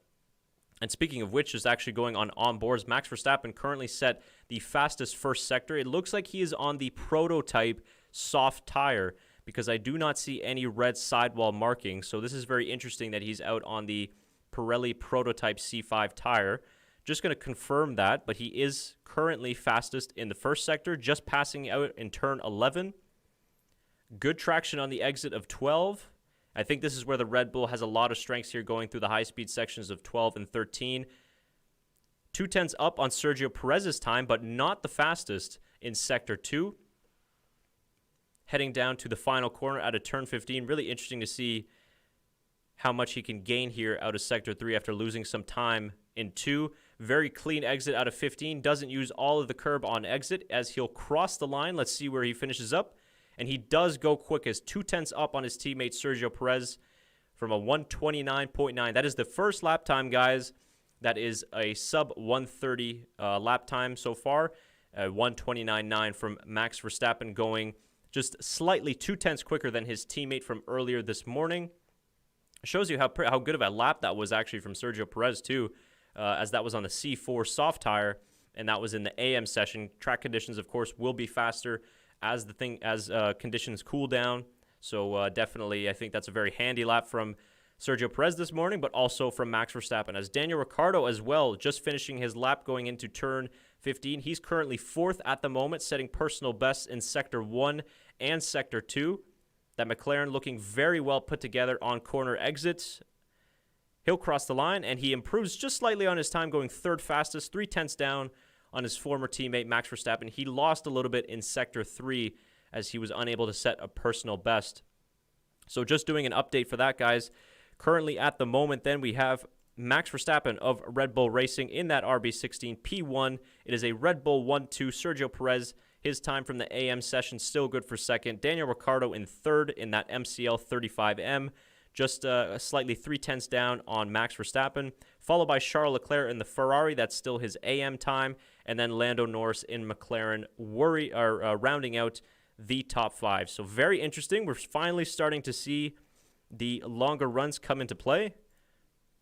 Or excuse me, the qualifying runs coming into play. So that's very, very interesting. Okay, excuse me. So just an update here from Chris Medlin. Max Verstappen was on the prototype C3s. So it was not the C5s. It was a prototype C3. So even more of an impressive lap, considering it should be a harder of a compound than what is the C4 that Pirelli currently have. So, guys, I just wanted to do also just a reminder. We are doing an exclusive giveaway for live stream viewers. Let me see, actually, if I can pull up the picture of the giveaway that we're doing. I just don't know if it's... let's open image in a new tab. I'm not sure if you guys will be able to see the full picture, unfortunately. But what we will be giving away is a Kimi Räikkönen mug, as well as a Mick Schumacher coaster, a Sebastian Vettel sticker, and you can't see it at the moment, but it's on the right-hand side of the screen. It is a Sebastian Vettel coaster as well. That will be a little prize pack that we're giving away as a thank you to all the support that we received in the last few months, but also as a thank you to everybody who's tuned in to the live streams. That's why we're making it exclusive to live stream viewers. It's very simple to enter. All you have to do is, after this video and the live stream is completed, head back into the comments section of this video and comment your top 3 championship predictions for 2021. That is in the Drivers' Championship, so just rank it 1, 2, and 3, whether you think it's Verstappen, Hamilton, Bottas, or any other way around.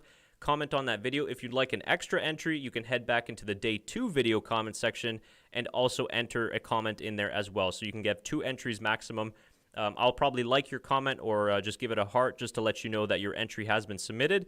We're going to throw all the names into a randomizer early next week, pick out a random winner, and then we're going to reach back into you in the comments section to let you know that you've won, and we'll arrange shipping arrangements to you wherever you are in the world. So that is a thank you for the support. If you guys would like to support the channel directly, you can do so with the super chat feature down below in the chat. Oh, thank you very much again.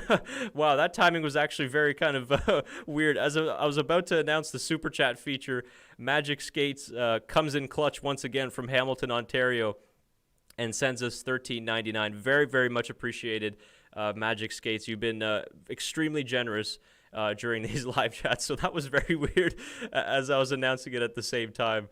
So that's very cool. And he says, I'm glad McLaren are still showing good times. Super chat for a super stream. Thanks very much again. And yeah, it's so cool to see McLaren, sort of back, and it kind of they've picked up where they left off from the McLaren Mercedes days of the early 2000s, and they're doing very, very well so far. Very happy for Daniel Ricciardo that he's having success now at a team like McLaren. Big things ahead for McLaren, I think, because they're looking very, very strong so far in testing. And I'm happy to see that they've integrated the power unit very well. And so far, so good. Fingers crossed they haven't had any issues, which is great for them. So, yeah, thanks again for that, Magic Skates. Yeah, so I think the last thing that I was Let's see, reporting on was, okay, so here it is. This is from Pirelli Motorsport, just about the lap that Max did. So pushing to the max, ha ha ha. So it takes us into the 1 minute 29s bracket on the C3 Proto tires to make Red Bull Racing 1-2 on the timesheets.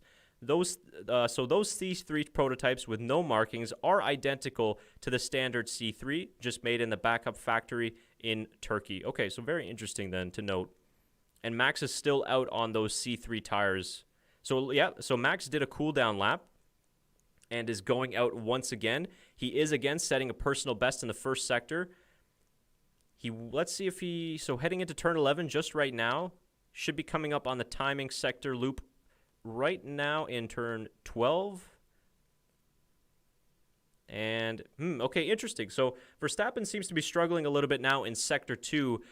So that would mainly be the exit into turn 10. And I think through the sections of turn 7 and turn 8, as he is down 2/10 on his time, as he rounds out turn 15. Kimi Räikkönen just went 5th fastest. I think this will be a slower lap from Verstappen. Yeah, he's 3/10 down on what he just set a few laps ago. Lewis Hamilton as well, also out on the prototype tire. I believe that is the C3 as well. He is currently setting a personal best in Sector 1. Very handy through turn 10. That was much better than some of the couple of previous laps that I've been watching there. I'd be curious to see where Verstappen is losing so much time in Sector 2, but he is losing 2/10. So it seems like he's having some trouble, most likely in that turn 5 to 8 combination into the run to turn 10. So Hamilton 1.7 seconds down in Sector 2 from Verstappen's best time. So again, fuel maybe a little bit more on board. I'm not exactly sure which tire he's on. It's a prototype, but not exactly sure which one. As Hamilton crosses the line, he should go quicker, but only just slightly. Moves up into 13th with a 1:32.5. Pretty handy lap, though, from Kimi Räikkönen as well. He just moved into 5th as well. We didn't see that on screen, but he's 6/10 down from what Max Verstappen was able to do. So nice lap there from the Iceman.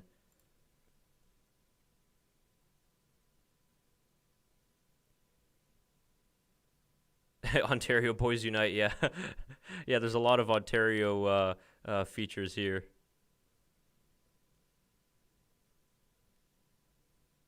Yeah, I'm going to try and figure out which prototype tires they are and exactly which ones. I believe that they're for this year then, if they're running them, but I'm not exactly sure. But I'd be curious to find exactly where Max is losing that time. Okay, here's the comparison with Hamilton's lap time, but 2 different tire compounds I think that they're on.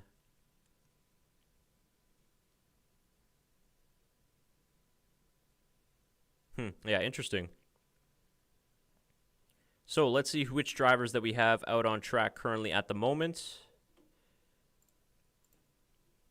So Lewis Hamilton's still out there on the prototype tires. I believe that is the C3, but I'm not 100% sure.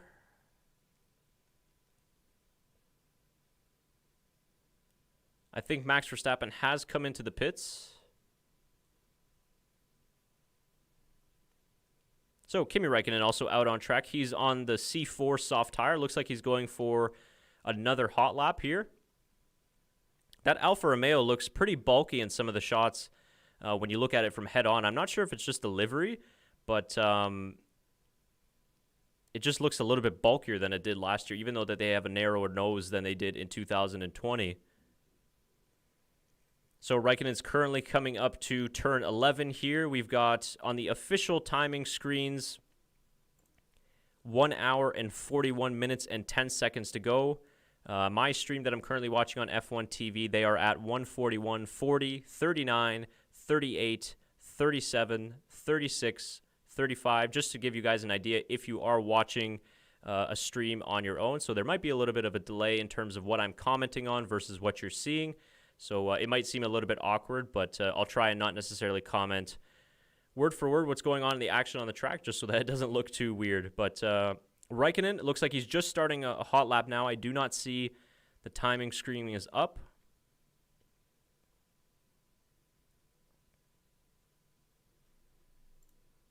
I'm going to see if I can try and get you guys some trackside videos here. I haven't seen too much yet from today.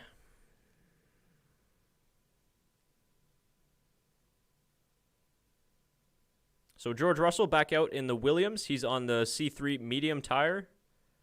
He is currently down in 14th place. Yes, 14th place. Sorry, just a little bit harder to see there. Rob says I'm 10 minutes behind. Yeah. Yeah, I know it's tough because like the internet that I have here is pretty solid, so it's not very far off from the official session time, but everybody's going to have some sort of a delay. Which, yeah, like it isn't ideal, but just to kind of give you an idea of where I'm at and what I'm seeing. But Russell is currently out on track. That's what they're showing us at the moment.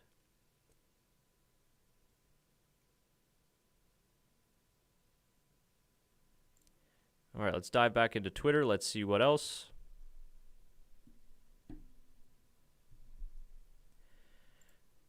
So here's a question just from at Autosport on Twitter. One of the fans asked, do they have any indication as to whether the new tires give a similar level of performance to last year's? And I'm not sure who the reply is coming from, but they say, we expect them to be a bit slower. By how much is unclear, but they're heavier and should flex a lot less overall. Less flex gives you less tire on the road, so less grip. But paired with the floor changes, it's hard to isolate the actual time loss, which is a very good point because we do have a lot of changes this year. Coming to the floor of the car, the little strakes near the diffuser as well. So it's difficult to tell exactly where the loss of lap time is coming from because the tires are different too. So it's very, very kind of difficult to pinpoint exactly where they're losing the much time, but there's an interesting sort of indication as to what the tires will be like this year. I'm sure tires will be another big talking point as we move on into this season.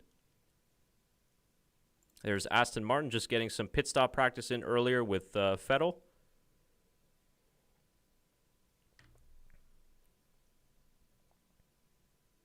Hopefully you guys are enjoying the stream. It's just past 10:21 here local time in Ottawa, Canada.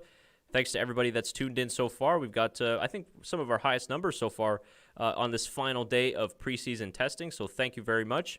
As I mentioned before, you probably see Magic Skates was nice enough to send us a super chat. If you'd like to do that, that feature is down below, and there's also different links in the description if you'd like to support the channel personally. We've also got some discount codes in the description of this video to our sponsor, the GP Box, which you can see on screen. They are a motorsport marketplace that offer and sell a lot of really cool F1 used car parts, memorabilia, replica helmets and gloves, and just a bunch of really cool Formula One merchandise. So feel free to check that out and use some of the discounts that they've been able to give that to us. So currently on my stream, Daniel Ricciardo back out on track. He is on the C4 soft tire. So Ricciardo out on track at the moment, as well as Carlos Sainz in the Ferrari by the looks of it, Lewis Hamilton in the Mercedes, and Max Verstappen has just come out back onto the track in the RB16B. I will update you guys on on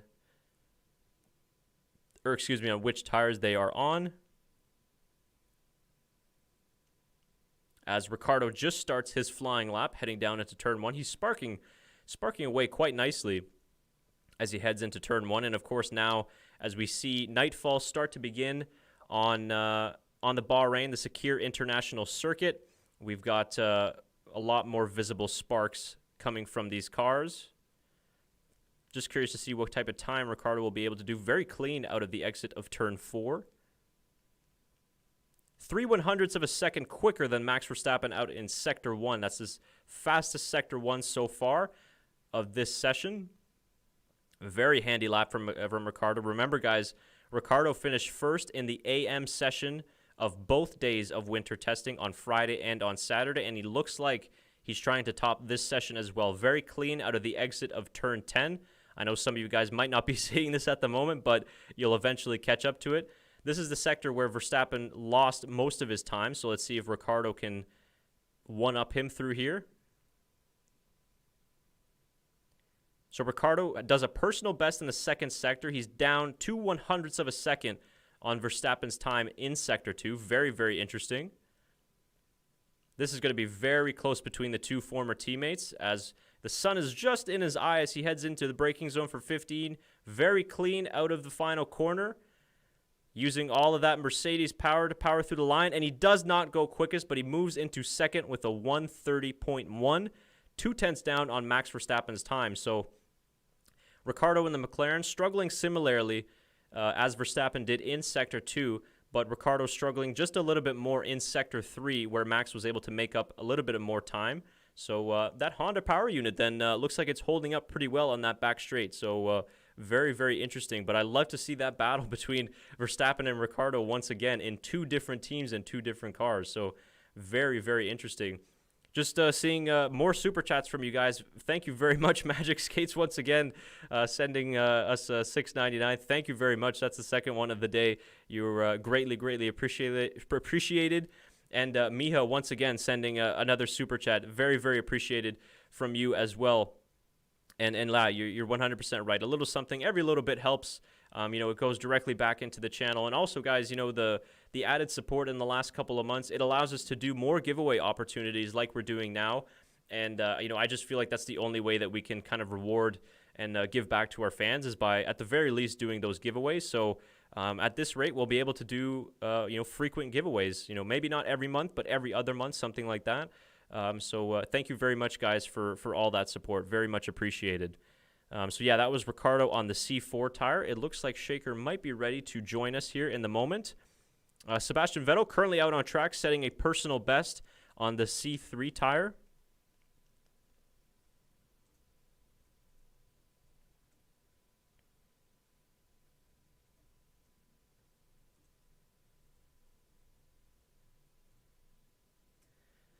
So this will be interesting now that we're moving into the evening session. Track conditions have gotten cooler. Let's just see exactly what the track temperatures are saying here.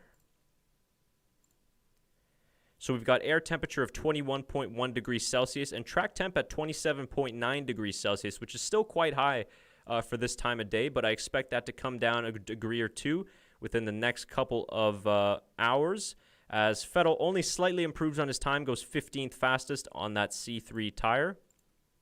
So, not necessarily finding all of that Aston Martin has to offer yet, but Vettel just slowly just trying to go around and find some sort of a rhythm in that Aston Martin, because he hasn't necessarily had the smoothest winter testing so far.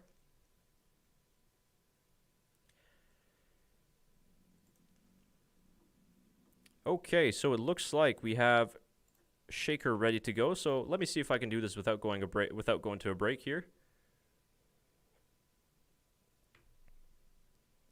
Yeah, Rob, agree with you there that Verstappen versus Ricciardo battles are going to be quite spicy this year, especially if they're going to be racing each other, which obviously we're hopeful for with Ricciardo and Verstappen.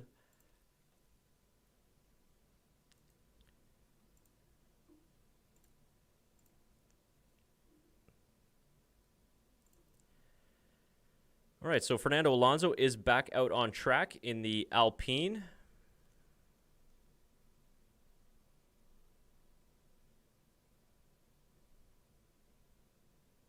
Okay.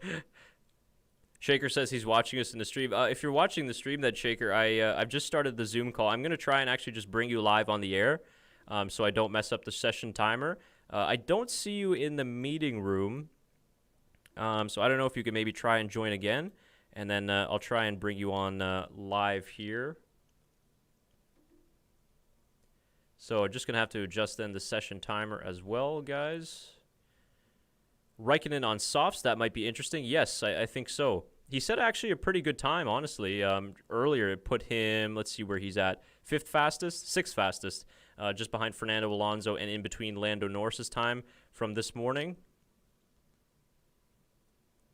Currently, the AlphaTauri mechanics are working on the AT02 car of Yuki Tsunoda, as it looks like they got some sort of repairs or adjustments going on into the brakes of that AlphaTauri.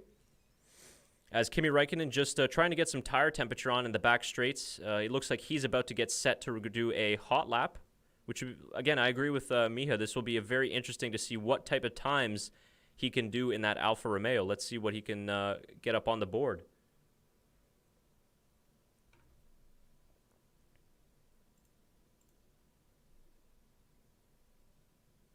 Okay, here we go.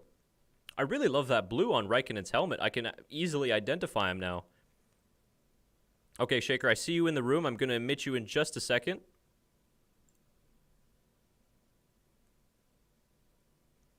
So as Raikkonen comes out of the exit of turn 4, we should be getting past the Sector 1 timing loop. Will give us an idea. So 2/100ths of a second off of Max Verstappen's time. It is a personal best. It's a very solid Sector 1 for him. Also, good showing there that the Ferrari power unit is somewhat able to keep up with the likes of Honda and Mercedes. Of course, fuel loads and other engine settings, granted, we don't know that. But Raikkonen very smooth into turn 10, no lockups. Slight oversteer as he gets the power down on turn 11 and opens DRS. Looks very stable going through turn 11 and 12.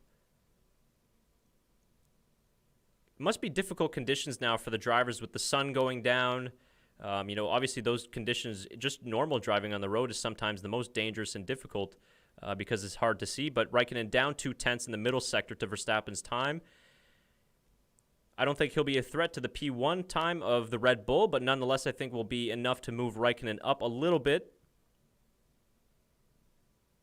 And he does. He goes 4th fastest, 4/10 off of Max Verstappen's time. He set a 1:30.4. So a pretty solid lap for Alfa Romeo. They're getting in with the fight there with some of the bigger teams. Again, guys, the big caveat to all these times is we don't know the fuel loads. We don't know the engine settings that these guys are running, so just keep that in mind. But nonetheless, I still think that it's a good positive sign for Alfa Romeo to be out there running without any problems and to still be able to put in a pretty solid lap. Comfy Kimmy is happy Kimmy, says Magic Skates. Yes, he absolutely is. Okay, so Shaker, if you're listening, I'm going to bring you on in 2 minutes' time. So let me just, I'm just going to set up my time here so that it reflects the change.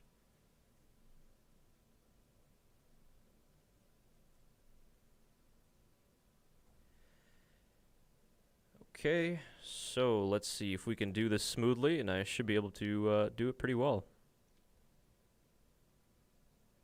Yeah, very, very curious to see what these performance runs are going to look like in the next hour or so.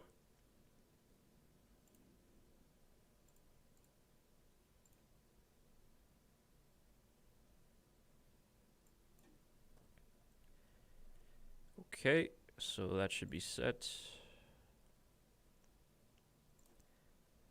All right, so I'm going to admit.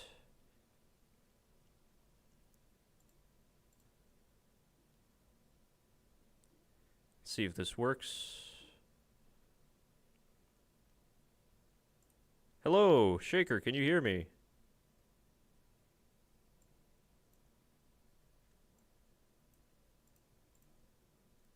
Can you hear me? I can't hear you. It's weird. Oh, sorry. I had you muted on OBS. My bad. All right, everybody. I'm going to bring his video in just a second. But currently, you are hearing the voice of one Shaker Barty. He is a co-host and usually the audio engineer for the Backmarkers F1 Show podcast. He's joining us remotely from his home. Welcome, Shaker, to the stream. Good morning to you. Good morning, everyone. I hope you guys are enjoying the testing session. I'm just watching Kimmy right now. I just saw you talking about him. So yeah, it looks like a great session from him. Best lap, 1:30, and that's pretty good. Yeah, like Magic Skates says, comfy Kimmy is a happy Kimmy. Yes, yeah, and I saw somebody say if you give him the gloves and the steering wheel, he's happy. It's yeah, very true. It's very true. Yeah, he absolutely is, man. Yeah, we're going to get to some of these, the chats just below, asking about the Mercedes and everything. Lewis Hamilton just being pulled back into the garage at the moment. They are currently working on Sebastian Vettel's car. I'm not exactly sure what the issue is, but it looks like they're working near the engine cover of that AMR 21.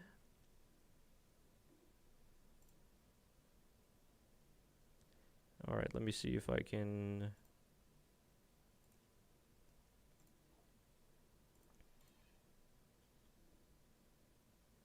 Okay, so let me see if I can just update the data here. Shaker's name is actually Shaker. That's amazing. Yeah, it is. It's not a nickname or anything. I wonder. I don't know if we have any viewers from India this morning. I don't think we do, but we would have some representation there anyway. Magic Skates spell my name perfectly right. Where did you see the spelling of my name, Magic Skates? Or do you know it? Maybe they know you.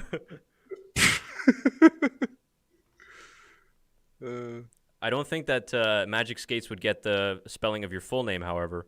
No, I don't think so. I think Lando will be Rick's toughest teammate since leaving Red Bull. Um, I think so. I agree with Magic Skates. I mean, I don't know if you guys know my feelings about Esteban Ocon, but I agree. I think uh, yeah, I mean, Lando Norris is such a great driver. He got podium in his first race last year after the after quarantine and everything. So, oh right, oh I commented above, right. Sorry, guys, I'm just resizing this on the air, but some reason every time I close OBS, it doesn't keep the same sizing. So, Oh yeah. bear with me for a second. Will Romeo improve? I think they already have. I mean, they had a great season last year. I think we're already seeing improvements from them. Look at where Raikkonen is. I know they're not showing their full potential, but even yesterday in testing, they perform better than Ferrari, which they're supposed to be the B team. Um, so I think we're already seeing improvements from Ferrari from last year, in my opinion. I know Chris is busy resizing, so I'm just going to talk.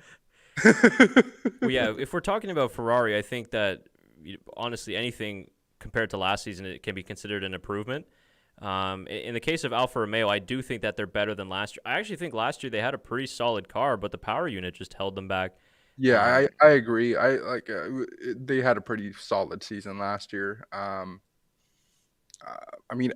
Realistically, everybody had a pretty solid season except for like maybe Haas. yeah, Like Williams in too. terms of Williams too, in terms of improvements last season, they all had a solid season. Um, but yeah, I think we'll definitely. I hope to see an improvement on what we saw last year. Not everybody staying where they are. Yeah.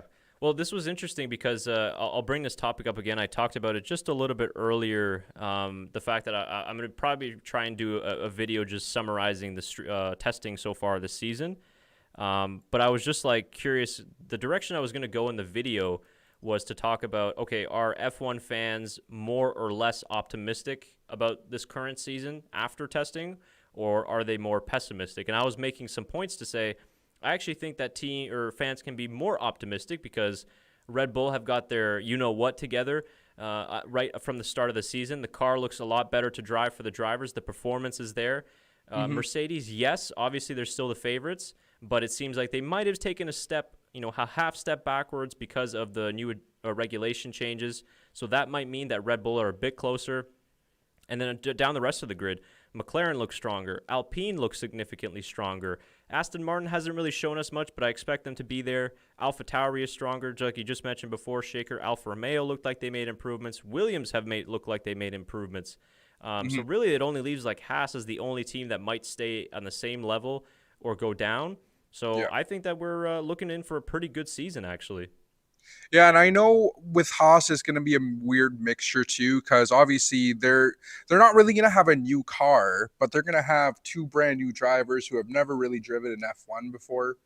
So I think that's going to be their drawback. I think that might push them a little bit back, not a lot. But I think that's something they're going to have to recover from losing Kevin Magnussen and Romain Grosjean. And that's an excellent point that I'm glad that you bring up is, obviously they struggled with performance and they weren't able to show their true potential, but having those guys in that car really helped Haas out in the last couple of years, even though the results might not have been there. But Kevin Magnussen's an excellent driver. Romain Grosjean is an excellent driver and a ton of experience that, unfortunately, Schumacher and Mazepin won't be able to give you because they're rookies. They don't have very much experience in racing in general. So that will be tough for them to kind of point Haas in the right direction. So they're really going to have to rely on their technical partnership with Ferrari, which they've increased heading into this season and more. And they're also going to need to really rely on the senior members of the team to kind of help the drivers out a little bit in their first year, which is going to be an interesting one for them. But I really only see probably Haas as the only team not making significant gains. Yeah, I agree. And again, Magic, the midfield is going to be really cutthroat this year. There's so many teams that we saw because I thought at the end of halfway through last season, Racing Point pretty much had the midfield in the bag. I thought they were going to absolutely win it, take it out of the park. Just because McLaren were struggling a little bit. They were struggling to finish have both drivers finish. So, and I think this year with the improvements we've seen from McLaren, from Racing Point, which is now Aston Martin, I know Renault's made some great improvements, and having oh my Alpine. God. Yes, Alpine. It's going to take a while, right? Like 4 or 5 teams that are going to be solid, that are going to be fighting it out for midfield this year. And again, I think the only thing that's going to be holding them back, which might be for a few races, is the brand new drivers that they have on their rosters just getting used to the car. So I think the first 3 to 5 races we'll see a little bit of adjustments into the cars, and then we'll, after that we'll start to see what really these drivers are getting out of all these races, their cars. So just a quick update, as you guys can see up on the screen here, I'm getting this through Twitter. We just see it popped up on our feed a little bit earlier. Some sort of issue going on at Aston Martin. Shaker, you just talked about Aston Martin. Sebastian Vettel was in the car for the PM session, but they currently have some sort of a significant issue as they have the screens up at the garage. You are only allowed to put those screens up if you do have a significant issue. So I'm guessing that's something to do with the engine. We saw them earlier have the engine covers off as Yuki Tsunoda just goes 9th fastest on the C4 tire. So some sort of issue at Aston Martin, maybe again with the gearbox or that Mercedes PU, but not great news for Vettel, and his rough start to his Aston Martin tenure continues now with this issue. Just unfortunate bad luck for Vettel. But, I mean, like I said, it's going to take a little bit of time. Got to get used to the car. Yeah. We know how great of a car that Aston Martin is from last year. Yeah, and here's another one of my favorite drivers and one that I'm looking out for so far in 2021, Fernando Alonso. Currently out on the C4. Looks like he's doing some performance runs. Set a personal best in the first sector. He made a mistake in the second sector, so he is slower. But let's see where this time will end him up at. I'm sure that he's got more pace in that car. So he's just crossing the line now. Moves up into 4th place on that C4 tire with a 1:30.3. Verstappen, the only driver into the 1:29, just a little bit earlier on his latest lap. I think Fernando can probably find at least 2 to 3 tenths in that Alpine as he lost there in Sector 2. But here you can see Max has set the fastest time just a couple of laps earlier with a 1:29.7.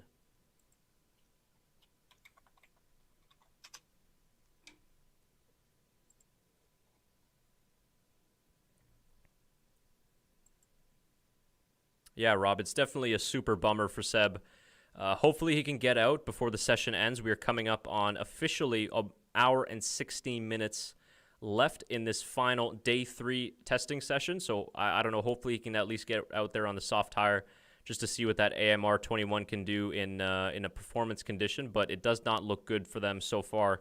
4:10 Gasly's best time. Looks like they got some sort of a more serious issue going on there. Can you hear that if I play it?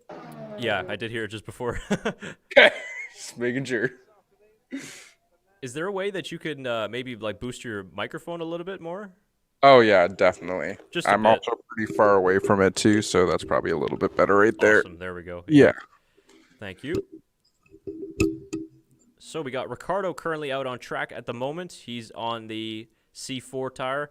So it looks like we've pretty much got evening falling on the Bahrain International Circuit. The floodlights are on. The cars are sparking away. Yeah, look at that. They just showed a beautiful shot of the sunset. So the sun is just about to go down there. Fernando Alonso back in the pits as well as Max Verstappen. They might be going on for another set of C4s or coming out on a different program. But I'm going to follow Daniel Ricciardo's lap along here as he looks like he's going for another. Nope, he's going into the pits as well. Yeah, I think Rob is right that it's a long run time. They've kind of done a little bit more of the performance runs. Maybe some other teams are going to try and maybe come out on the softer tires. But some pretty good lap times, though.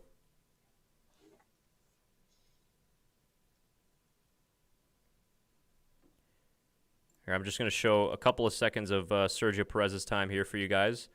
Hopefully the YouTube copyright police won't get us.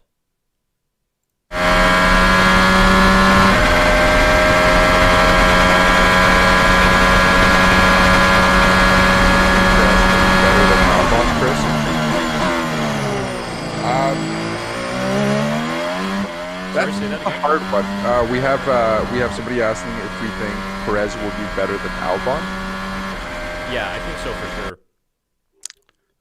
I think he's already showing himself to be a lot more comfortable in that car. I think also the changes that Red Bull has made to the RB16B, in particular to that rear suspension, has given the drivers a lot more confidence and stability in the car.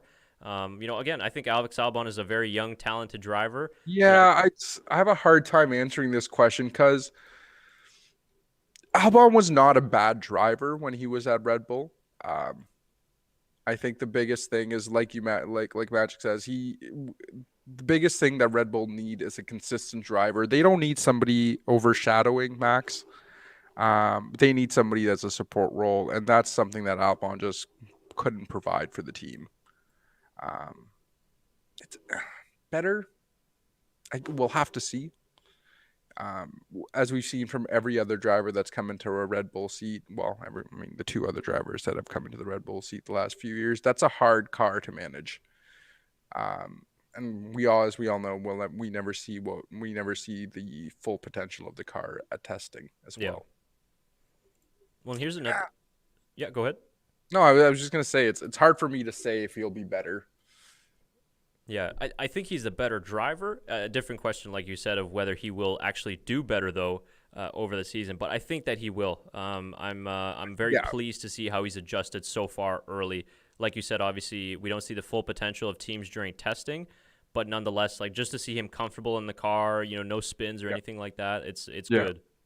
And I agree. I think he'll be more consistent. But I think the one thing Perez will have a hard time with is getting that top 5 or top 6 position that Red Bull really need for the points. I think he'll be getting them points almost every week, but just maybe not in those top 6 positions. But we'll see. That's just my prediction. Yeah, and who knows? Could be winning a couple races this year. Certainly, I think he's got a few podiums in his sights. For sure. As Kimi Räikkönen's currently on another qualifying sim lap, very squirrely at the exit of turn 10, so I think he's going to lose a lot of time here in Sector 2. He set a personal best in the first sector. It was, I think, 2/100ths of a second off of Max Verstappen's best Sector 1 time. Yeah, he's already 0.6 down on Verstappen's time. I wonder if that's an old set of the C4. He had a lot of corner entry oversteer heading into turn 13. He's now just rounding around the final corner. Beautiful skies so far here in Bahrain with the sun going down. It's like purple almost. And he crosses the line. He stays 5th fastest. That was a 1:30.7. I believe that was on a scrub set of tires. Let me just get the timing here for you guys.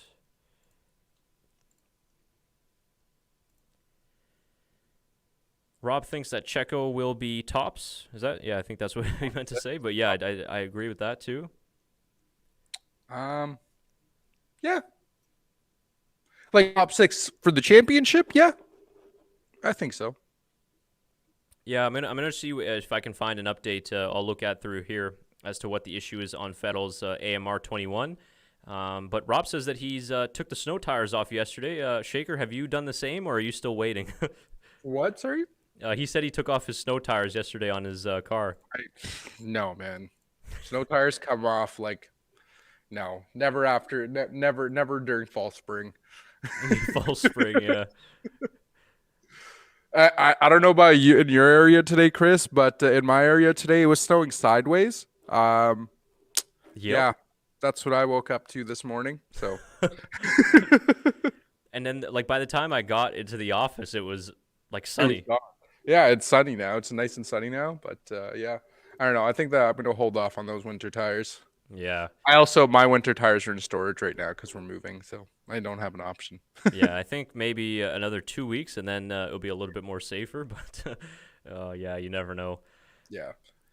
We got some trackside shots here from the Haas social media team that I'm just gonna put in here for you all to see. Let's take a listen here to the VF21. Yeah, Alonso's doing great so far. Being away for a car for 2 seasons, like an F1 car for 2 seasons, and coming back to it, I think he's doing great. They're both the drivers are adjusting the car really well. So it's to have a young and a old driver both on the grid, both liking the vehicle, not having much complaints about it is a good sign to see. Yeah. Magic Skate says fall spring. That's how I describe Ontario to outsiders. Yep. Fall spring and false winter in October. Yeah. So Hamilton is currently, I think, he's out on track on a brand new set of C5 tires. So it's been a very quiet day for Mercedes so far. So let's see what type of pace Lewis Hamilton can show in comparison to the Red Bull of Verstappen and Perez. But, we saw Bottas yesterday, sort of around this time again, put in a fast time. Carlos Sainz has just gone 9th fastest with the 1:31.0 on the C2 tire. But it was sort of this time yesterday that Valtteri put in a quick lap to go top of the timing sheet. So let's see if Hamilton can do the same.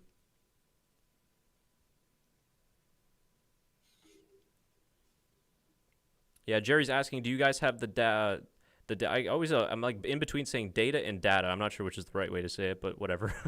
Do you have the data on top speeds for interest? I don't at the moment, but let me look for it for you. And it's not on the F1 timing website, unfortunately, but maybe I can find it on Twitter for you. I'll try and have a look.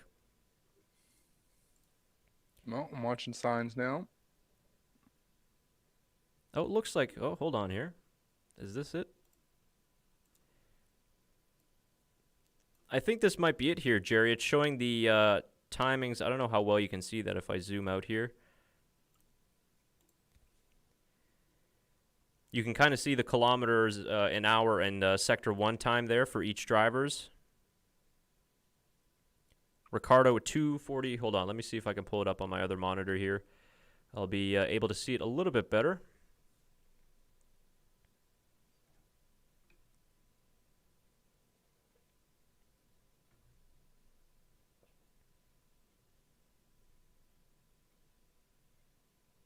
I was having the same issue, Miguel. If you want, I can post another link that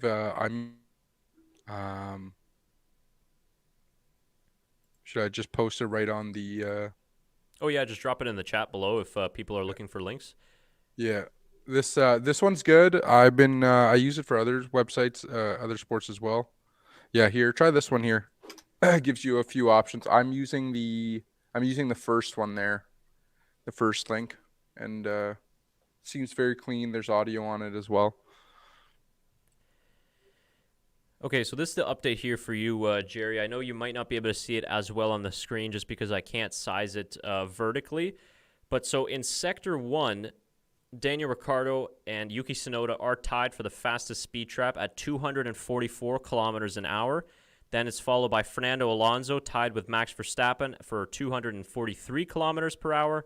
And then Norris and Perez at 242 kilometers per hour.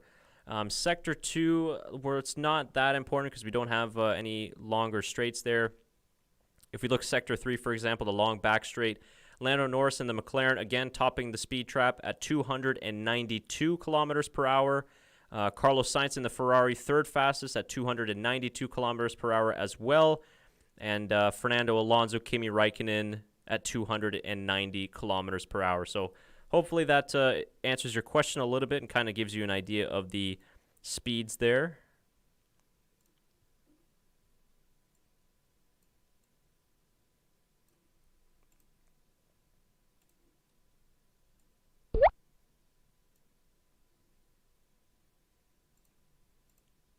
How much did the clocks going forward mess you up? Quite a bit. Me too. Quite a bit. I woke up at what I thought was 8 o'clock, but it was 9. Yeah. Looking at my alarm clock when I wake up, I'm like, oh, it's 8 o'clock. I have a bunch of time to get ready. I thought I was going to have time to do breakfast. And then it's when I was getting out of the shower at like exactly 10 o'clock. And I'm like, oh, it's daylight savings. Yeah. Well, that's what I figured too. I did the same. I think I woke up around like 7:20 or something like that. And I was planning on getting up at 7. I still got here for 8, remarkably, because no traffic or anything on a Sunday. Yeah. But I looked at it too. Like I have another phone, like a burner phone that I just use when I'm out, and then I have my smartphone that I use for my alarm. That was in a different room charging, so I didn't hear that alarm. And then my burner phone, that didn't update automatically with the time zone, so I didn't hear that alarm either. And I was just like, thankfully, I think eventually, I think I was woken up too by it. But yeah, I was lucky, but it just really messed me up, and I didn't even know that these chime changes were happening. Like, I'm pretty sure, I might be wrong, but I feel like I heard the Canadian government getting rid of daylight savings time. Well, yeah, it would be about time. I think I might be wrong. So after today, we don't have to worry about it if you live in Canada. Yeah, it'd be nice. All right, very interesting developments here. So Yuki Tsunoda in the AlphaTauri out on track at the moment, set the fastest first sector. He lost quite a bit of time, though, however, in the second sector. He's 0.5 down on Max Verstappen, but nonetheless a very strong first sector from the young Japanese rookie.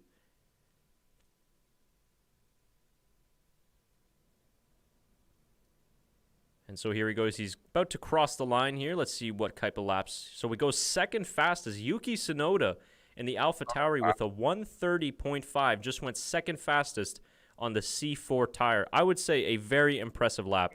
Very impressive lap. I haven't seen this yet, but a brand new tweet from F1 portrayed by Top Gear. Let's see what they have to offer us today in terms of comedy. Oh, damn it, just reloaded. Hold on. All right, here we go. So this is Ferrari heading into the end of day 3.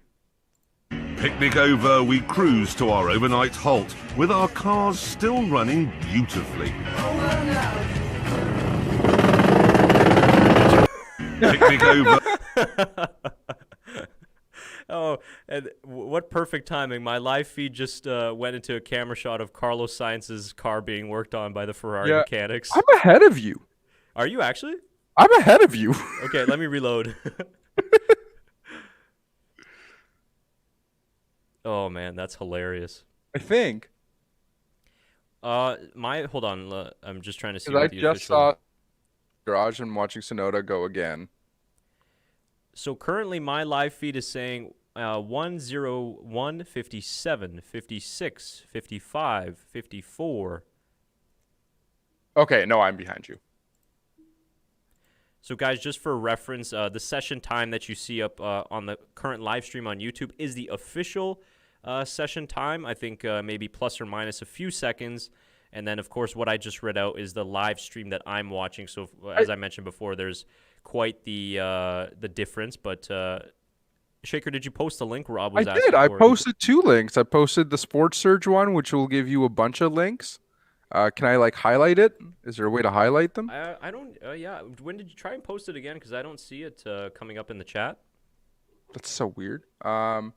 I'll post the direct one that I'm watching, and then there's one that I have to like a bunch of different kinds of links. Okay, I'm gonna post it again. Why it's not? Yeah, Miha, I think that New York City is a problem. I think that's actually one of the reasons why they keep it around or whatever for business reasons or whatever excuse they come up with. But yeah, it's just annoying. I mean, I know that they've done a bunch of like studies on how daylight savings time, affects, because you lose the hour of sleep and it leads to more car accidents or whatever the numbers are. But yeah, it's just kind of a silly thing to have. I think it goes back to like World War I or II that they had it. That's so weird, guys. I'll send it to Chris and then he can post it. Okay. Because that's weird. Yeah, because it's not coming up, right? Yeah. Okay, give us a second there, Miguel and Rob.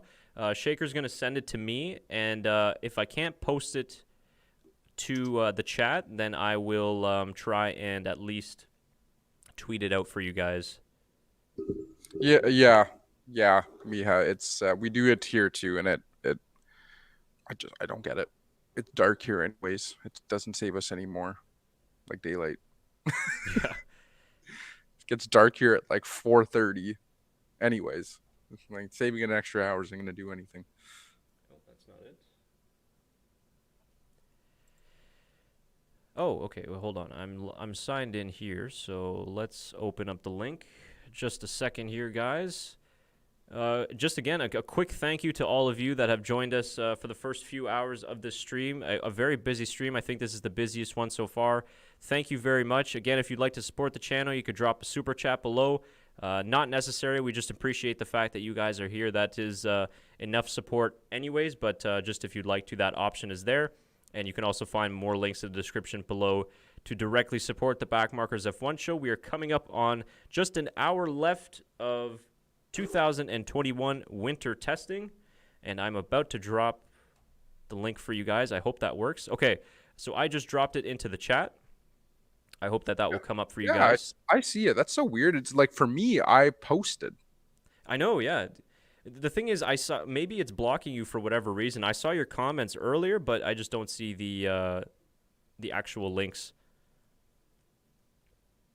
Oh, maybe you have link posted shut off in chat from viewers. Oh yeah. Maybe I don't know.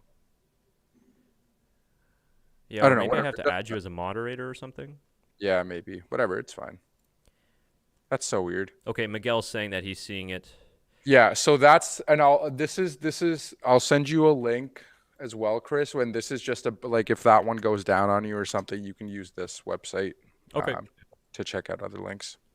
So great timing here, depending on where you are at in the stream. Fernando Alonso currently out on track doing some more quali sim runs on the C4 soft tire. He's currently slower in Sector 1. He's about to come on to the timing loop of Sector 2. We'll see what his times look like. Doesn't look like he's going to be going faster than his original lap, but that car is really sparking away that Alpine, running what looks to be a lower ride height. Personal best in Sector 2. 3/10 down on Max Verstappen's time. Using all of that horsepower of the Renault power unit down the back straight. That Alpine looks beautiful under the lights as he rounds the final corner. Beautiful exit out of 15. DRS open as he crosses the line. Let's see where he ends up. And he stays 5th fastest, 5/10 down on Verstappen's time. So I'll just show you guys. This was from Alpine just a second ago of Fernando Alonso coming out onto the track.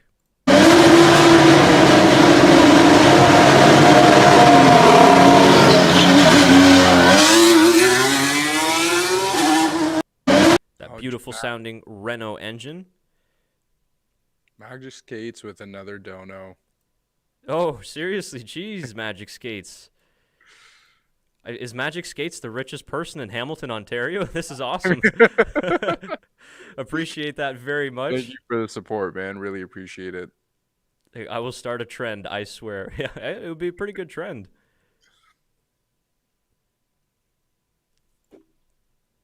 So more C4s for Hamilton too, but only good enough for P8, 0.8 off of Max Verstappen on C3. Very interesting time, but Mercedes might be on a different run plan in terms of fuel loads.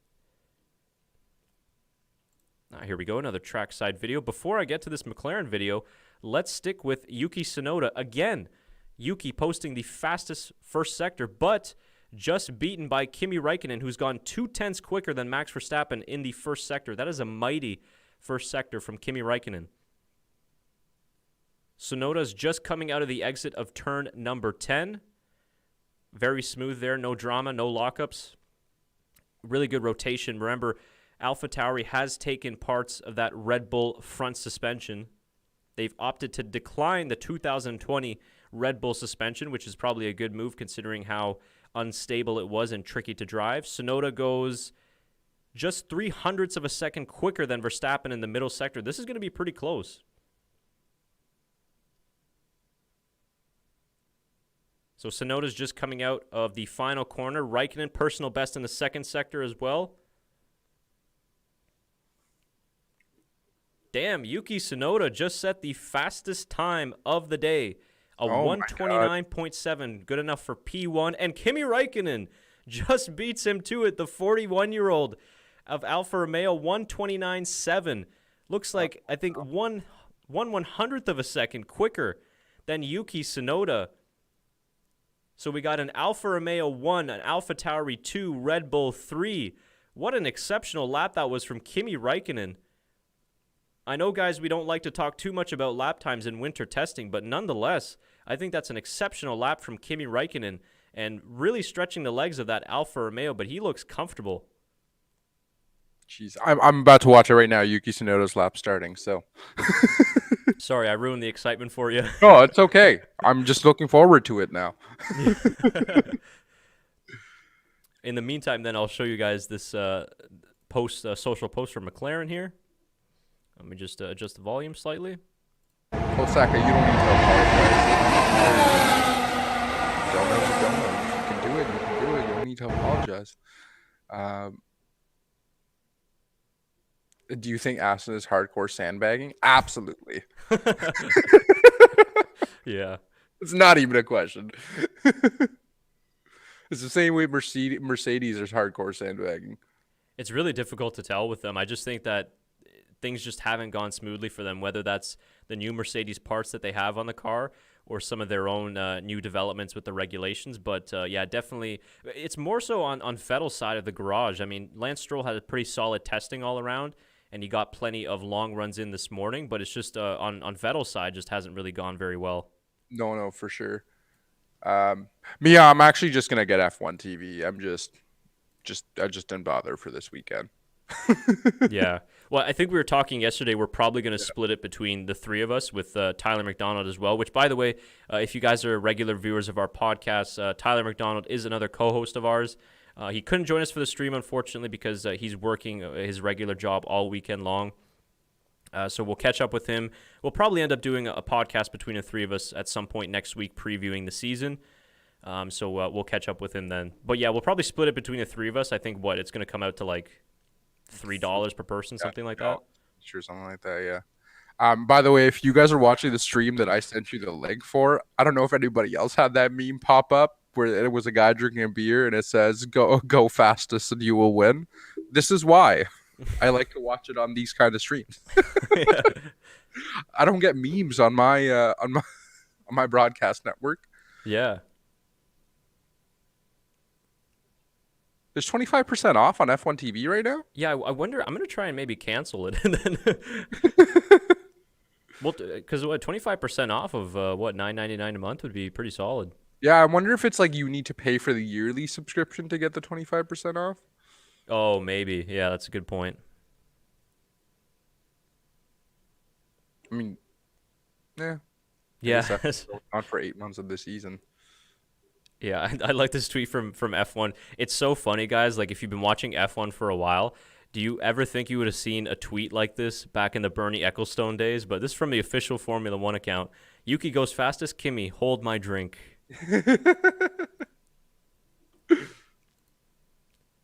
Good stuff. I see Sergey was asking, put a bunch of question marks in there. I'm not sure, Sergey, if you had asked a question earlier in the chat that we just didn't get to. Maybe repeat it, and then we'll be able to answer it. I'm not sure what he was putting question marks in for. Yeah, I don't think we missed a question. Rob says, don't you have trouble with F1 TV? Honestly, Rob, I've been using F1 TV for these live streams the last 3 days. Funny enough, when I first log onto it in the morning before I go live on YouTube, there was a lot of buffering issues. But since then, it's been very smooth, and I've had no problems so far here. But that's just in my particular area.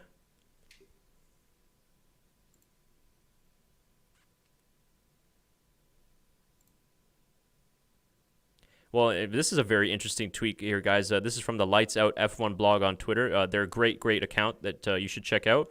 Raikkonen's lap time is 0.044 seconds faster than his time in qualifying for the 2020 Bahrain Grand Prix. So there's a great indication of the gains made from Alfa Romeo. And again, I don't think maybe Alfa's probably got that Ferrari power unit turned up all the way. So good signs for Kimi and Alfa.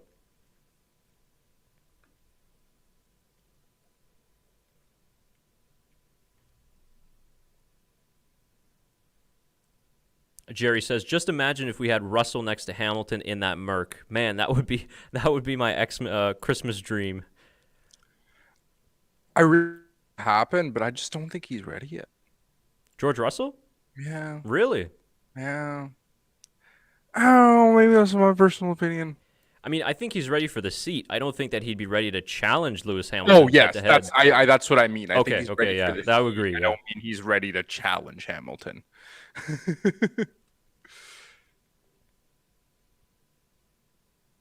Saka says, quiet day for Giovinazzi. I believe he was... Yeah, no, so he wasn't in the car today, I don't think. Hold on, let me just check.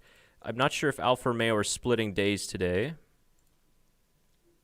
Yeah, so that's because Antonio Giovinazzi was not in the car this morning. Kimi Räikkönen has got the full duties for today. That's why you're not seeing anything from Antonio Giovinazzi. He had a very solid day yesterday on day 2 of testing, however.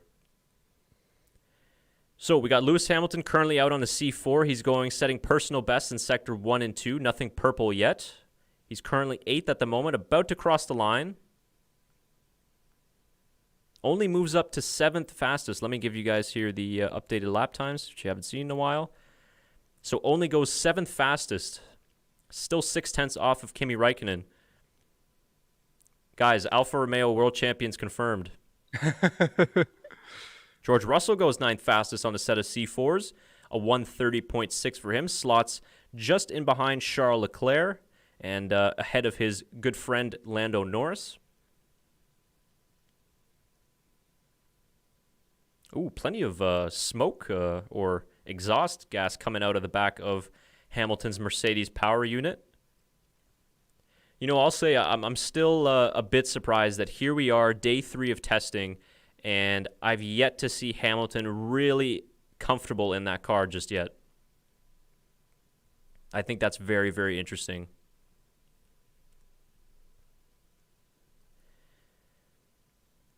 All right, for all the Dutch fans out there, Max Verstappen back out on track. He's just starting his flying lap on a set of C3s.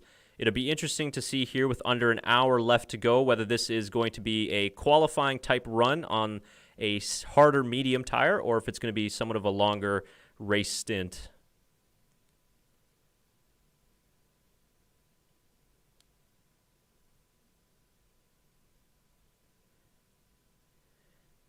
Rob says Mick should be in the Alpha. Yeah, I think I said that yesterday too. I wish he would have teamed up with Kimi Räikkönen. That would have been an awesome partnership. Miha says, do you know Alfa Romeo is actually a Swiss team? Yes, I do, because Sauber was a Swiss team, and I mean that team is essentially still the same, just with the Alfa Romeo branding. And I believe Kimi Räikkönen also lives in Switzerland, as well as Sebastian Vettel lives in Switzerland. Excuse me. So Verstappen setting, personal best in Sector 1. He just went wide out the exit of turn 12. And he lost 1/10 of a second there to Kimi Räikkönen. Other than that, he might have actually been able to go quicker.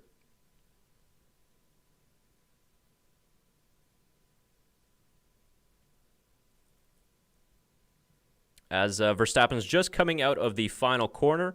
Let's see what type of lap times he can do here on that medium tire. Wow, Max Verstappen goes quickest on the C3 medium tire, sets a 129.733 versus Kimi's 129.766. So really just a couple thousandths of a second here, and it was, okay. Oh, I see what happened. So Verstappen on the entry to 11 was coming up on some lapped traffic, and seems like he got affected by the dirty air and ended up running wide there on the exit of 11. Other than that, I think he would have been a comfortable 10th or 2 ahead of Raikkonen, but nonetheless still went quicker.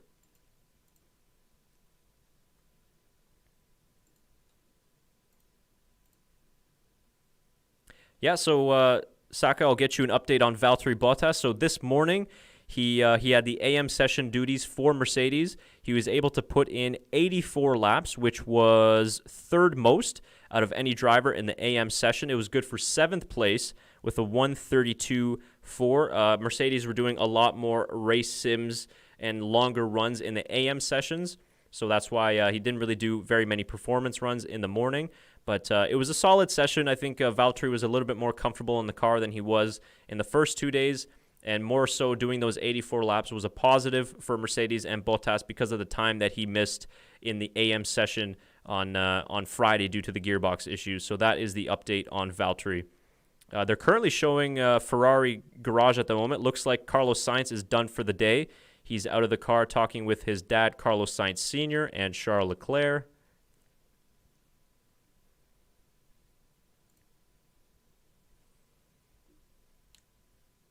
Daniel Ricciardo's currently out on the track still.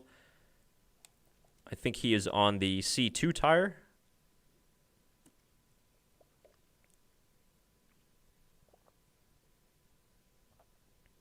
Yeah, he's on the C2. Where are you at your stream there, Shaker? I'm just watching the Max's lap there. Okay. Just finished it. Okay, let's do a Twitter update here.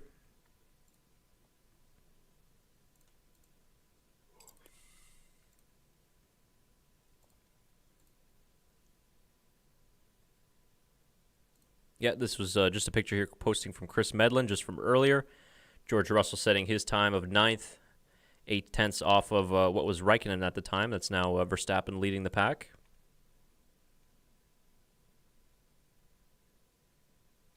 Yeah. So Max with a 129.7 on the C3s.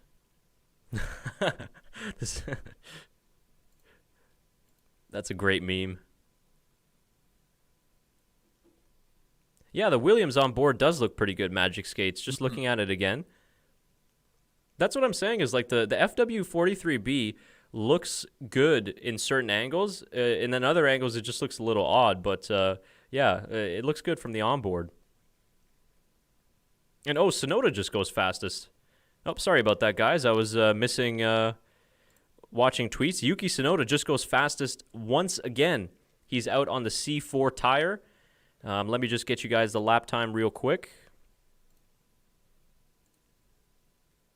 That's a mighty impressive lap. Tsunoda, man, I'll tell you what, and Tim Hauraney was telling us this yesterday, Shaker, that Tsunoda has been incredibly impressive so far in the season, and I think that he's currently living up to the hype that was surrounding him entering 2021, and he's certainly living up to it. But I really like Yuki as a personality, too, and if you guys didn't see our teammate Tail the Tape video on AlphaTauri, he's just like a really nice, quiet young kid, but also like really funny and honest. He was talking about how the fact that he's like, they asked him about transitioning from living in Japan to obviously in England and then in Italy, because that's it's a big cultural difference coming from you know, in Asia there in Japan going into Europe. And he was just like, you know, some people would be a little bit more diplomatic or politically correct, and Yuki just came out and said, you know what, like I just don't like English food at all. It's like English food sucks, but he's like, I do like Italian food though and cuisine, so I guess it's better for him that he's working for an Italian team now. But yeah, good so far from Tsunoda in that performance.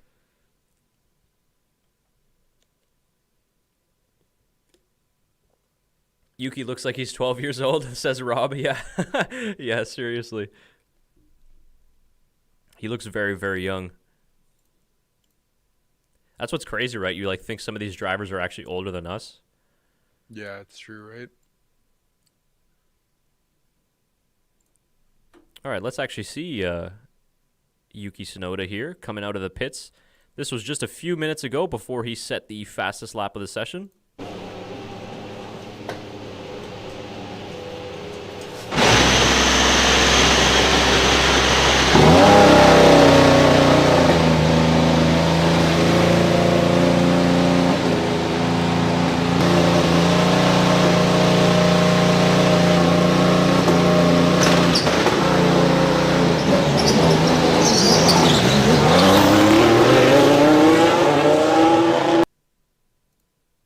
So that was Tsunoda coming out on track just a few minutes earlier. Believe he's still out on track at the moment. I feel like that would be the job that I'd want, is to just this guy right here in the front, just walking out into the pit lane and doing the traffic work. Yeah.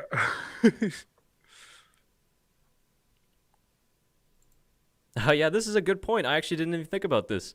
Our youngest driver goes P1, and then the oldest driver goes P1 too. This was a few moments ago earlier when Tsunoda and Kimi Räikkönen traded fastest laps. I mean, what is it? More than 20 years between them, I think. Pretty sure.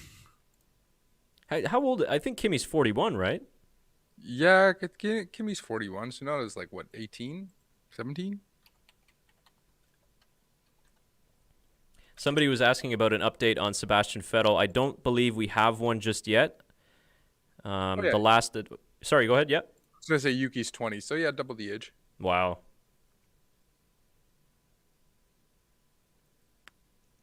Yeah, no updates yet, guys, on what the problem was with Sebastian Vettel. It seems like it's something to do with either the power unit or gearbox again, but it looked like it had something to do with the engine, just where the mechanics were working at the time.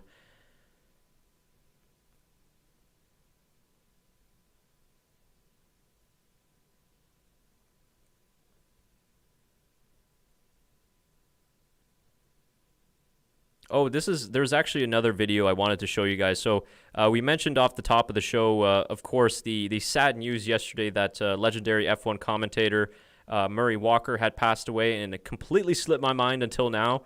I wanted to play this video for everybody as kind of a nice little tribute here. This was an interview they did with Jeremy Clarkson. I don't know if this was on Top Gear, but this was an excellent video just to showcase just how great Murray was, and just the fact that he could pretty much just commentate anything, as you'll see from this clip over here. And we've got a clip here of some snooker, and I'd like you to give it the Murray Walker treatment. Can I stand up? Because I always stand up. No, do by all means stand. By all means. Young Can we Jeremy run Clarkson. this clip then, and let's have Murray's interpretation of it. Murray Walker treatment. And here we are, that's Ronnie O'Sullivan, and this man is absolutely sensational. He's using the special high grip chalk on his cue, and that cue itself is a very high-tech piece of equipment. Now watch him, which ball is he going to hit? He's going to hit the white ball, and he's going to hit straight on the yellow ball, and back goes the cue, and slam! He's missed it! He's missed it! Fantastic! That was just a small little clip there I found that was going around online yesterday, and I wanted to show that to everybody. Yeah, that was just legendary. That's when you know you're a very great commentator, was when you could comment pretty much anything, whether it's grass growing or Formula One. So, yeah, that was some sad news that we got at the end of yesterday. But, yeah, if you guys have any positive memories of Murray, like I said at the top of the show, it was he had retired by the time I started watching F1. But obviously was the original voice of Formula One, and everybody knows him very well. So, yeah, just if you got any positive memories of him or stories, just share them in the chat. As we get back to the action on track, it is Yuki Tsunoda is just setting another fastest first sector. He locks up going into turn number 10, so that might affect his lap time a little bit. Let's see what the sector 2 times are going to be. Using all of the exit there on turn 11, Yuki looks very, very comfortable in the AT02. 2/10 up on his previous lap time, but it's not as good as his first one because of the lockup there into turn 10, but I still think he'll be going quicker on this lap.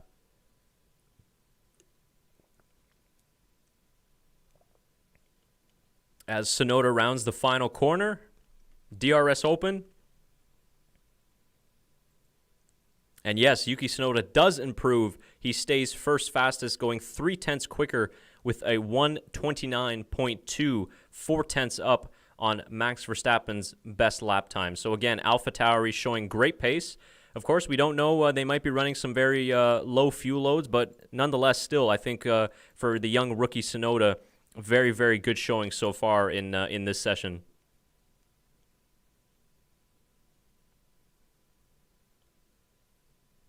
Yeah, Murray commenting on Gilles versus Piquet. Yeah, I remember that battle. I saw those clips going around too. There's so many legendary moments in F1 that has been voiced by Murray Walker, so that will live for forever. But what a time from Yuki Tsunoda. I think I saw a comment earlier saying which rookie will be more impressive or which rookie are you cheering for more, will be Mick or Tsunoda. I think it'll just be Tsunoda just from the fact that the AlphaTauri car will be a lot better for him to drive and will be more adaptable for a rookie versus Mick Schumacher, who might struggle to get the results out of what is going to be probably a difficult Haas to drive.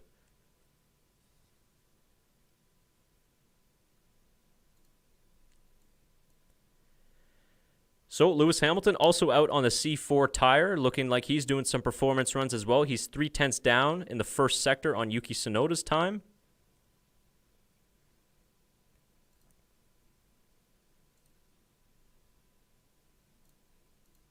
Very interesting as we come up on a half hour left of 2021 winter testing. I don't think many people would have predicted to see an AlphaTauri 1, Red Bull 2, and Alfa Romeo top 3 with just a half an hour to go in winter testing. But Lewis Hamilton just set a personal best in the second sector. He's still 0.4 down on Tsunoda's best time. I think this time should move Hamilton up, though, however, from 7th, where he is currently.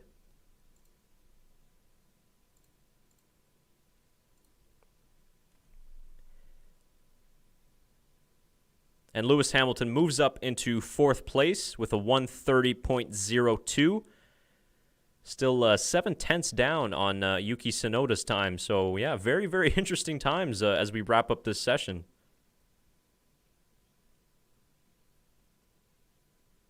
I don't know, Shaker, if you're seeing the replays, it might come to you in a couple moments' time. But they keep replaying Lewis's W12 out of the exit of one of the corners, and his engine's really smoking a lot at the back. Yeah, I have seen a couple of clips of that. Yeah, I don't know. It's weird. Maybe they're having some issues again. It could just be maybe with whatever engine settings they're running and maybe just how much they're harvesting of the MGU-H exhaust gases. And I think they can also manipulate how the turbo wastegates are open and closed. So that could just be it. But I'm just totally speculating and pretending like I know what I'm talking about. No, I'm just kidding. Okay, so Sainz is back out on track. I thought that he was going to be done for the day, but he's back out on the C3 medium tire.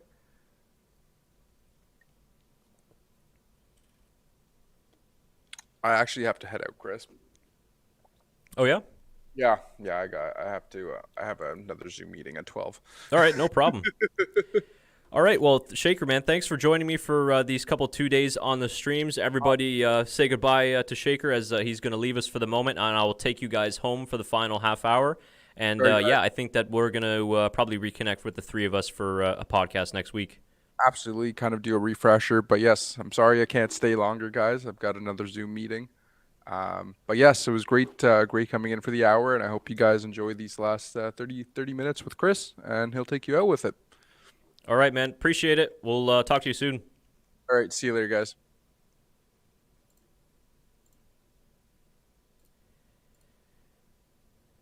Oh, sorry about that, guys. Just a transition here. I will update the timer in just a second. That was Shaker Barty, who just joined us there. And I will take you guys out for the final half an hour of testing.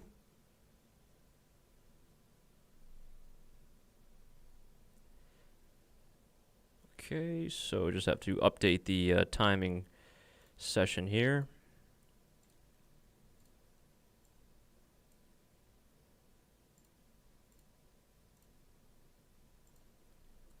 So what do you guys think so far of this final session? I mean, it's been very interesting to say the least to see which teams are really kind of at the front of the timing screens here. It's I did not expect to see Yuki Tsunoda there. I'll definitely tell you that.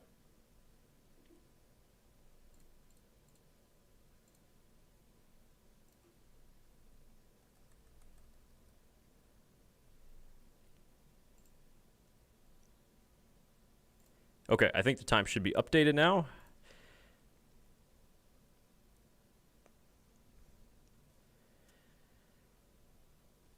But yeah, I just saw a comment earlier from Rob saying, "You pretend well, Chris." Yeah, I definitely try. No, I'm just kidding. Yeah, it's Yuki surprising everybody, though, that's for sure. But it's a positive surprise.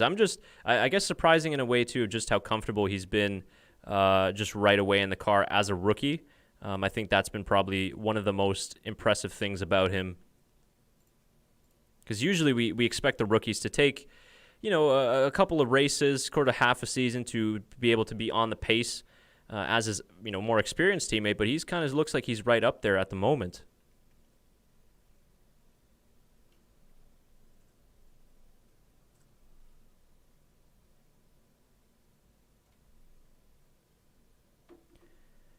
So currently Max Verstappen is out on track on another set of the C4 tires. So it looks like we got more performance runs coming out to finish the day, which is nice.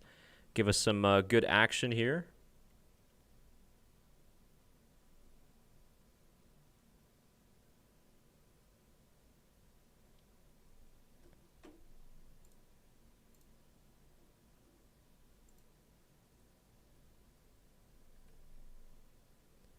So he set a personal best in the first sector. He's gone purple in the second sector, so that's been one area that he's struggled so far on his fast laps, but it looks like he's made the improvements there now. He's just rounding out the final corner. Very good exit out of 15. I think this will be a fast lap for him. It indeed is. He goes 0.3 quicker than Yuki Tsunoda with the 1:28.9. Verstappen, the first driver into the 1 minute 28 so far in this 2021 winter testing. So Verstappen set the fastest, not anymore. Yuki Tsunoda set the fastest third sector. That's another impressive thing, too, about Tsunoda, just steadily improving.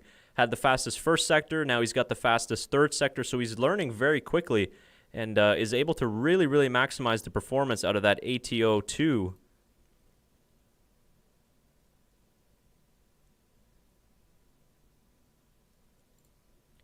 So yeah, Verstappen was a 1 minute 28 on the C4 compound, so Yuki Tsunoda just 0.093 seconds off of Verstappen's best time there, so that's quite impressive.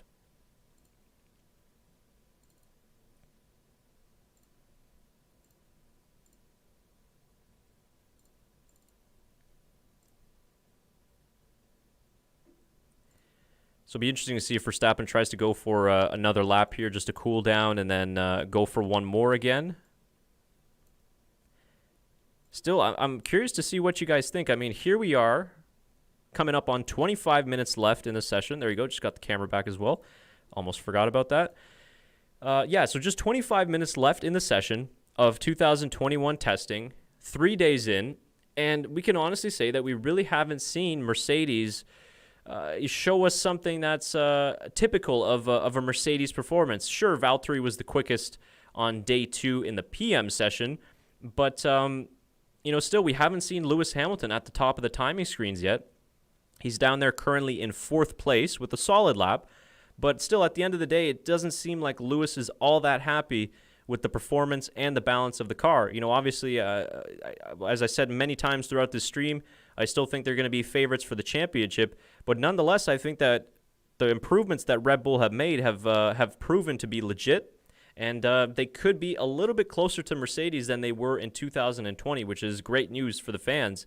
But yeah, I'm just curious to see what you guys think about Mercedes' 2021 winter testing. It certainly has not gone smooth for them so far in these 3 days.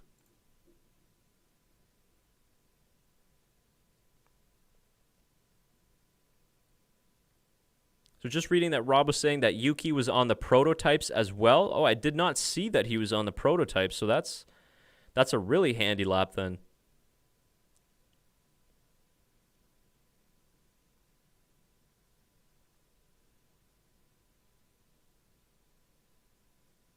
Yeah, just trying to see if I think this was it on his fastest lap.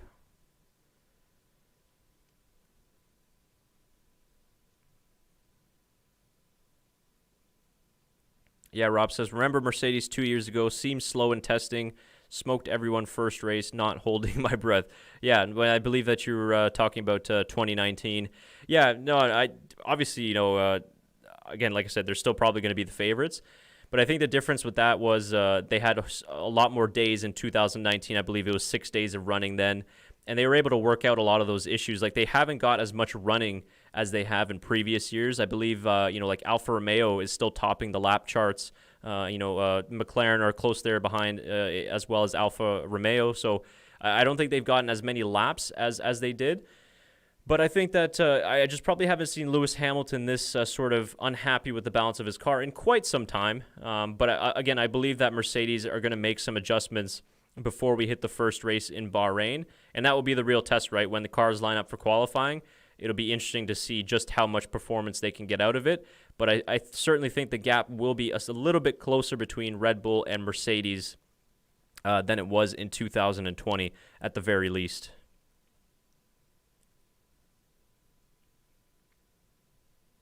So it looks like whatever issues Carlos Sainz had, he had some sort of hydraulic problems. Those issues seem to be fixed. He was just back out on track.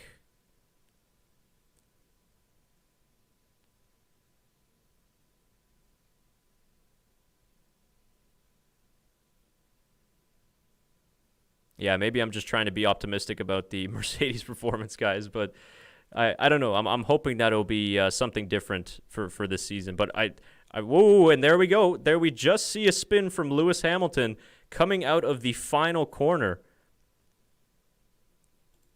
I don't know, guys. That doesn't look like sandbagging to me. I genuinely think that Hamilton is just not happy with the balance of that W12 and the setup. But that's rare. I mean, how many times did we see that in 2020? I can't even remember when we did. But let's see what happened to him. Coming into 15, looks like he hit the apex, and then, wow, very strange. It looks like right away as soon as he got onto the power, the back end just slipped out on him.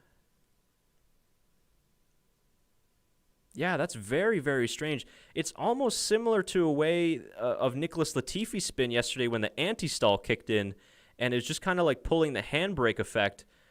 But that just looked very violent. So I don't know if that was possibly the anti-stall kicking in. I don't think that the wind is that much that it could spin the car around like that. For the Vettel and the Aston Martin fans out there, or for anybody who's curious, here's an update. His day is obviously finished, and he says that Aston Martin does not know what the problem is yet. So that is very unfortunate. Very, very unfortunate. I think that the Aston Martin team will not be happy with their 2021 testing, and certainly their new driver won't be happy with their testing as well. And the fact that they don't know what the issue is a little bit of a concern, that's for sure. But I'll see if there's any update before we go off the air as to what the problem was. Vettel was able to at least complete 56 laps today. He had a best lap time of a 1:35.0, which puts him second last in front of his teammate, Lance Stroll.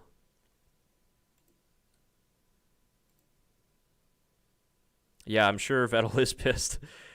I just think it's probably disappointing for him. Like, he was just hoping to get off to this new chapter in his career off a really positive start and a positive front, but just wasn't able to do it. And I said that this was kind of going to be the story of testing, that, we're not so much looking into the lap times. We're just looking more at the teams that can run smoothly without any issues and just gather as much information and data as possible. And Aston Martin has been one of those teams that hasn't been able to do that, as Carlos Sainz just goes third quickest on that C4 tire. He sets a 1:29.6. Solid lap from Sainz. Good. This is nice from Ferrari. A good way to end the 2021 testing session. Yeah, they're just replaying that Hamilton spin again. That is a very, very strange spin.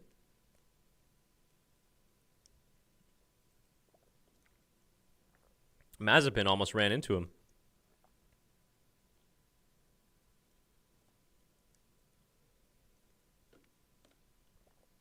Yeah, Russell did put in a pretty good lap there. He's currently sitting at... Well, where is Russell? Oh, there he is. He's right behind Lewis Hamilton. He's looking at that seat pretty closely there. He's in 6th place on that C5 tire, the prototype.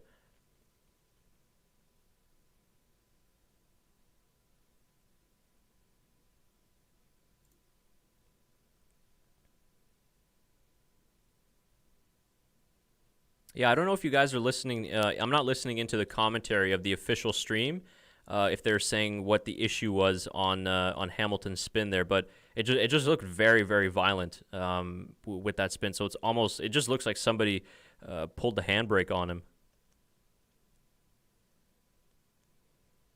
So apparently it was a gear shift problem for Carlos Sainz that kept him in the garage. As Hamilton's just crossing this line, he is on the C5 prototype, and yeah, he's 1.29 seconds off. Yeah, 1.29 seconds off the pace of Max Verstappen. Just under 20 minutes to go here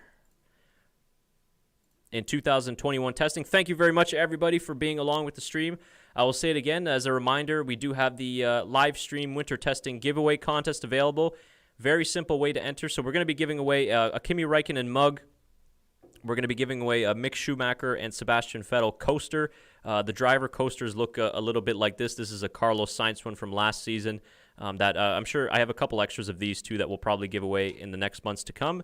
And we're going to be putting all that into a nice little prize pack to give away to one of our lucky fans. Very simple way to enter. Very simple way to enter. After this video is done processing, it usually takes about 20 to 30 minutes after the live stream is finished. Head back into the comment section and comment your top 3 Drivers' Championship predictions. If you want an extra entry, you can go into yesterday's video, the Day 2 live stream, and do the exact same thing. I'll reply to your comment just to make sure that you're entered. We're going to throw all the names into a hat next week, pick out a lucky or random winner, and then we'll contact you back in the comment section to organize shipping to wherever you are in the world. So go ahead and do that after the live stream is finished. Good luck to you all. And once again, we can't thank you enough for all the support in these 3 days of the live streams, and hopefully many more ahead. So Fernando Alonso currently back out on track. He is currently sitting 9th. Currently sitting 9th in the timing screens, but he is on a set of C4 tires, and I believe that he is on a flying lap at the moment. I am just not seeing the timing showing up.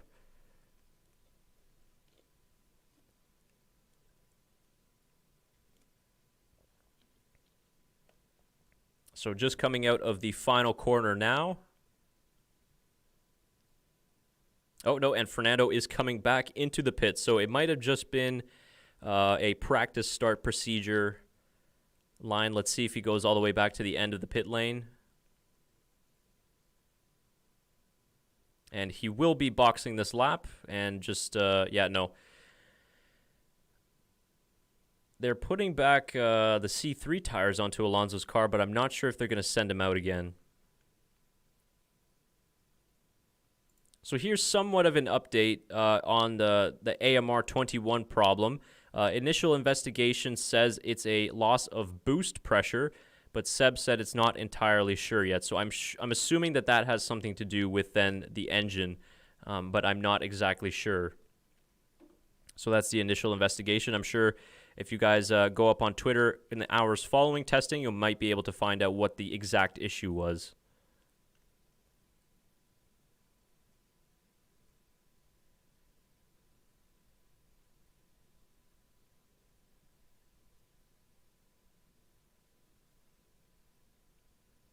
So Hamilton currently back in the garage. I think with, let's see, less than 50 minutes to go, that will most likely be it for him in this testing session. Max Verstappen is still out on track on the C4 tires.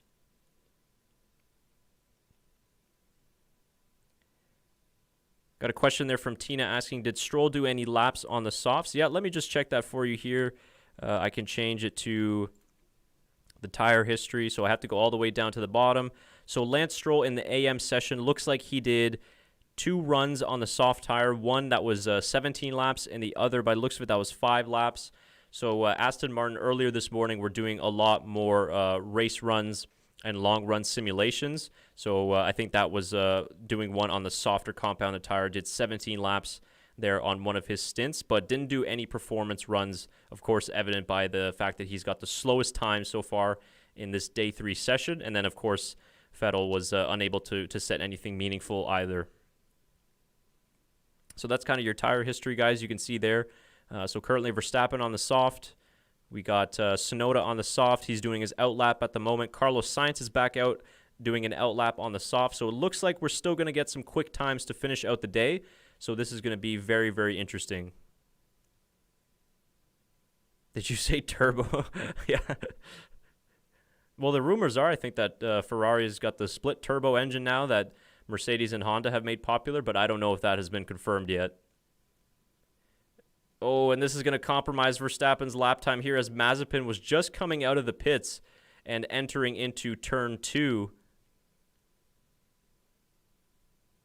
It will be interesting to see here what the first sector split is. Runs fairly wide on turn 4, but we're seeing a lot of drivers do that. Yeah, he's down 0.2 to his best time there. I think that he might have lost that just with Mazepin in his way coming out of the pit lane.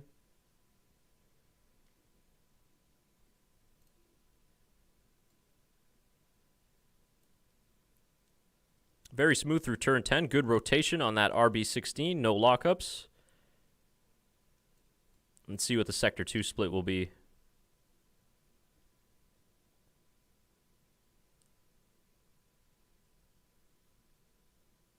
Max has been running fairly wide there on the exit of 11, just struggling to rotate the car a little bit into that corner. I think that's been where he's been kind of struggling sort of the most. On his previous lap, he had a much better run there through sector 2, but I don't think that he'll be improving on his current lap at the moment. Yeah, and it looks like he's backed off too as well, coming out of the final corner. Yeah, they're just showing the replay there. Mazepin definitely compromised Verstappen's lap there. I think that he was too focused and wasn't able to get as tight of an apex into turn 1 as he would have liked because Mazepin was on the inside of that corner there. So probably a bit disappointing there for Max because I think he would have maybe liked to see an improvement in his lap time there. He is still currently leading the session.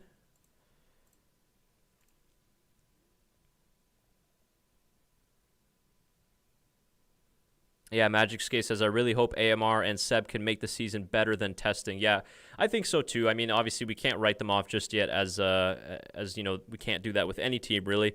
Let's just see how they turn up in Bahrain. I mean, this track should suit the car pretty well. Obviously, it's good for it's a power sensitive circuit, so it should be do well for the team because of the Mercedes power unit. But if you look at, you know, Sergio Perez, for example, last year in the Racing Point, which is this car, the AMR 21, is an evolution of. Sergio Perez was running in 3rd place at the Bahrain Grand Prix last year until he had that engine failure, and of course won the Sakir Grand Prix, which was a different track layout, but nonetheless still at this same venue. So the track should suit their car characteristics, but they just haven't had. They haven't had a very smooth day 1, 2, or 3, really. So it's been disappointing so far considering the hype that they had. I know I'm disappointed because I was one of the ones that hyped them the most. But, you know, it's still early on in the season. But I think at the moment, if you're looking at the midfield, put McLaren up there as leading the Formula 1.5 championship. As Red Bull are looking to do a practice pit stop here. Oh, thank you very much, Magic Skates. Another super chat. Probably shouldn't, but I want to support what I like. I really appreciate that. Very good to hear that you guys enjoyed the stream. And, of course, the super chats are much appreciated. A lot of sparks coming off there off the wheel rim as Verstappen goes back out. So thank you very much for the support, and I'm glad that you guys enjoy this channel. Just to maybe run through a quick update here as we go through the final 10 minutes here of the session.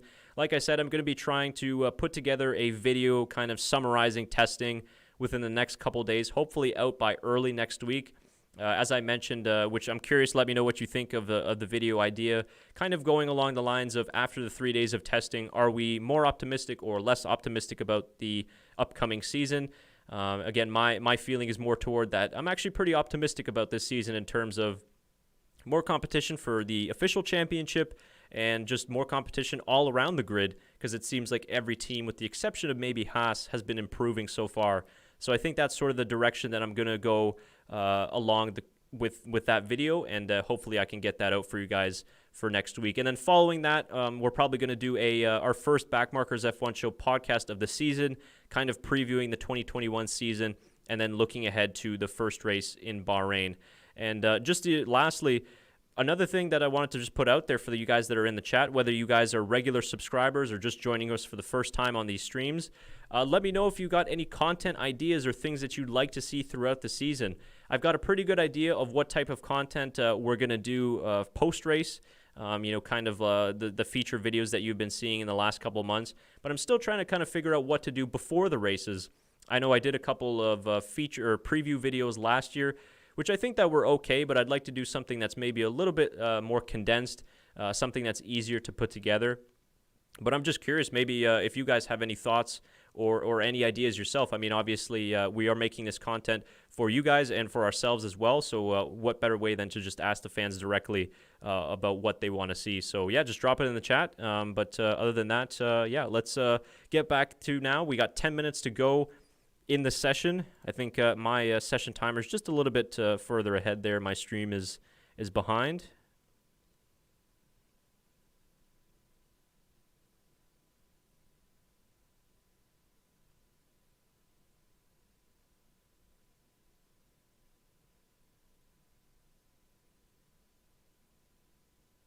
As you see, Valtteri Bottas is currently in the Mercedes garage, just watching the action out on track, watching his teammate Lewis Hamilton. Damn caps, yeah. Okay, yeah, thanks, guys, for the suggestions here. Yeah, tracks and info, pre-race prediction. Yeah, rating liveries. Yeah, I think that we'll probably be talking about the liveries in our podcast. Unfortunately, we weren't able to do sort of a race livery or a livery podcast opinion video, but yeah, streams before the races, I think that's something that we'll look into for sure. Magic Skates, obviously we're going to look at maybe doing it. Oh, and again, like Lewis Hamilton just running so wide on turn 4, the car just does not want to turn in on him, and the back end just trying to get away from him. That W12 just looks like such a handful for Hamilton. But yeah, we'll probably do them maybe for more races that are sort of time friendly for us and not like a 6 a.m. qualifying start or something like that. But definitely, I'd like to do these watch-alongs for a free practice session or a qualifying session. Yeah, pre-race predictions, that's something that I've thought of as well. I'm curious how many of you play F1 Fantasy. That's been another idea I've kind of thrown around to do with some sort of a feature series on F1 Fantasy. Like we'd create our own league and then every week come out with a video on sort of just some tips on which drivers and teams to pick and then just doing an update on the standings. So that's another idea we had, as Hamilton again running wide off of the exit of 14. This time Nikita Mazepin gets out of the way.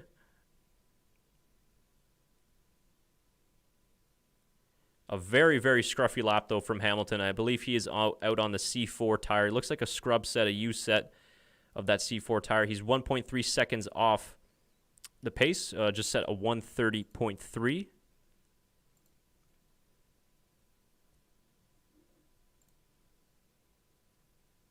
Yeah, so that was a new set of C5s, but that's interesting, though. So it's a new set of C5s, according to Chris Medlin's tweet here, but he was pushing definitely on that lap, but did not play very, very well in his hands. Very, very scruffy lap. They're going to show the replay here. Yeah, it was the turn into turn 4. It looks like he got some mid-corner oversteer out of the back end and had to correct it, but ran very, very wide. There's still a lot of sand out there on the exit of turn 4. Yeah, I still find that very interesting. Just struggling a lot, which we don't normally see from Lewis Hamilton. I think at the moment, Valtteri seemed a lot more comfortable in the car than Lewis does. It might be all that Finnish rallying that he did in the preseason that helped him with this car.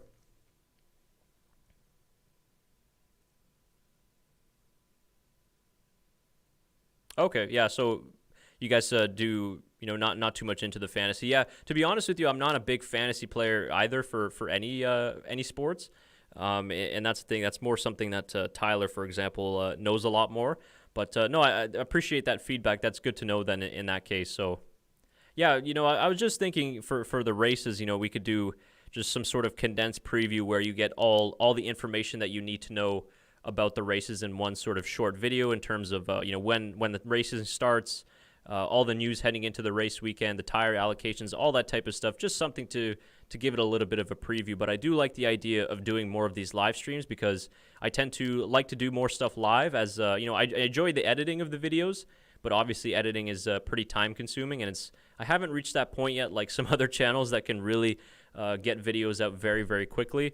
And I also like to take my time with editing to make sure everything is well put together and not just rushing and throwing things together. So, yeah, I appreciate the feedback for that. As we are under 5 minutes left in this session, as Lewis Hamilton comes into the pits, but he does a straight drive-through, I believe. Let's see if he'll do a practice start here. Nope, no practice start, so he's back out onto the track. I might have missed, he might have put on another set of tires, but I don't believe that he did. He did not improve on his final time.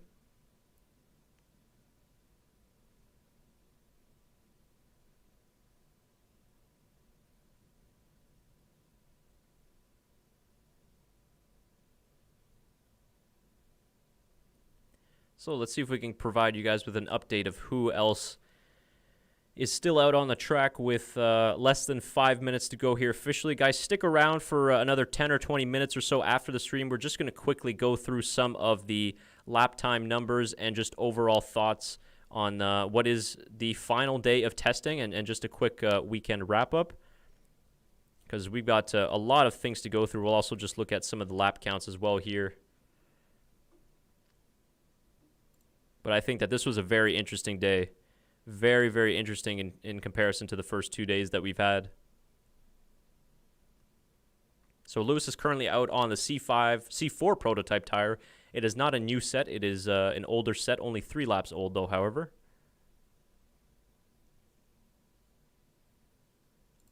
See if we have anything new from the teams through Instagram here.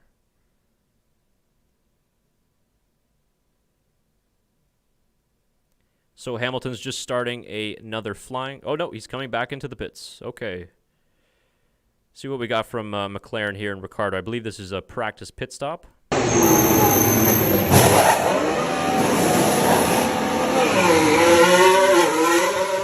Very nice and smooth. I would guess that that's like a 2.3 seconds, I would say. McLaren, as a team, have done a pretty good job in improving their pit stop times as well.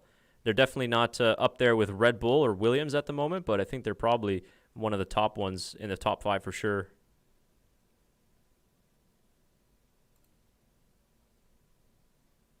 So I think my official timer here on the stream is just a little bit ahead, but we are definitely coming up to about less than 2 minutes left in 2021 preseason testing, as Max Verstappen still out on track at the moment on the yellow sidewall C3 tire. He is currently leading this session. If it currently stands at the moment, I believe he will have led or finished the day in number 1, in P1 in 2 of the sessions. I believe he was P1 in the PM session of day 1 and then P1 here on the PM session of day 3. Magic Skate says, this is my first year not being a die-hard Ferrari fan. I think, and in reply to some of the previous comments there. Yeah, I probably wouldn't call myself a die-hard Ferrari fan, but I was definitely cheering on Vettel and Ferrari in the last couple of seasons to win the championship. But yeah, this season I'm not really. I don't know. I've just kind of grown out of Ferrari in the last couple of days or last couple of years from how they've handled things there. So yeah, I'm definitely cheering on Aston Martin personally, but I mean, decent day for Ferrari. I think it's good for them to finish off a very solid day 3 of testing here with Carlos Sainz currently still out on track at the moment, but he probably won't improve, so he'll finish in 3rd place with 78 laps on the board compared to his teammate who did 80 laps this morning and did a 1:30.4. Obviously, the drivers that compete in the PM session are going to have much better track conditions. But that is it, guys. The official timing is over, and that is a wrap for 2021 Formula One preseason testing in Bahrain. And a very, very interesting 3 days of testing indeed. And I think that this final day was one for us fans that is probably the most intriguing. But let's go through the final classification on day 3 and what was a very exciting PM session here. So in P1, we have the Red Bull of Max Verstappen, who set his best time of a 1:28.9 and completed 64 laps here in this PM session, followed by a surprise, which really came as a surprise to many. Yuki Tsunoda of the AlphaTauri, a 1:29.0, only 9/100th of a second off of Max Verstappen's time. He completed 91 laps this morning. So AlphaTauri continuing their strong run of form and reliability, and completing well north over 100 laps today between the two drivers. Carlos Sainz in the Ferrari, third place with a 1:29.6. He's 0.6 off the pace, was able to complete 79 laps. Like I said before, a very strong day for Ferrari, much better than day 1 and day 2, and Sainz seems a lot more comfortable in the car than he did in the first 2 days of running. And then another surprise, we got young versus old in terms of Tsunoda in second, and they were exchanging laps with Kimi Räikkönen, who was P1 for a short little while, but he finishes the day in fourth and has done a mega stint for Alfa Romeo on his own today, completing 165 laps of running in the AM and the PM session, so very, very smooth there. Lewis Hamilton in fifth, struggling a lot in this PM session. We had to wait an hour to see him out on the track, and when he did, was really never able to find the rhythm on any one of the tires, really. But when he came out in the last hour or so on the C4 and C5 prototype tires, Hamilton was struggling quite a bit, especially in turn 4 and in turn 15, where he had quite the spin once he got the power down on the W12. So he does not seem happy with the balance of the car. Seems like the car is understeering in some of the slower speed corners, and in the high speed corners, the rear end looks very twitchy, similar to that of the Red Bull last year. So that's something that we'll have to keep an eye out for. But definitely a surprise to see him down in fifth and not so happy with the performance. George Russell, a very solid run of form for Williams in these last 2 days, completing 158 laps, and he had a time good enough for a 1:30.1. Interestingly enough, only a tenth away from Lewis Hamilton ahead of him, a seat that he's looking out for in 2022.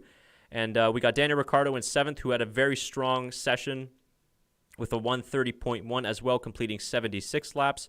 McLaren, again, looking very good in both sessions today. Verstappen's Red Bull teammate Sergio Perez down in 8th place with a 1:30.1, 49 laps on the board in the AM session. Didn't really do any performance runs on the softer tires. That's still a very impressive number there, or excuse me, lap time for Sergio Perez, considering he did it in trickier conditions and also didn't do very much performance runs.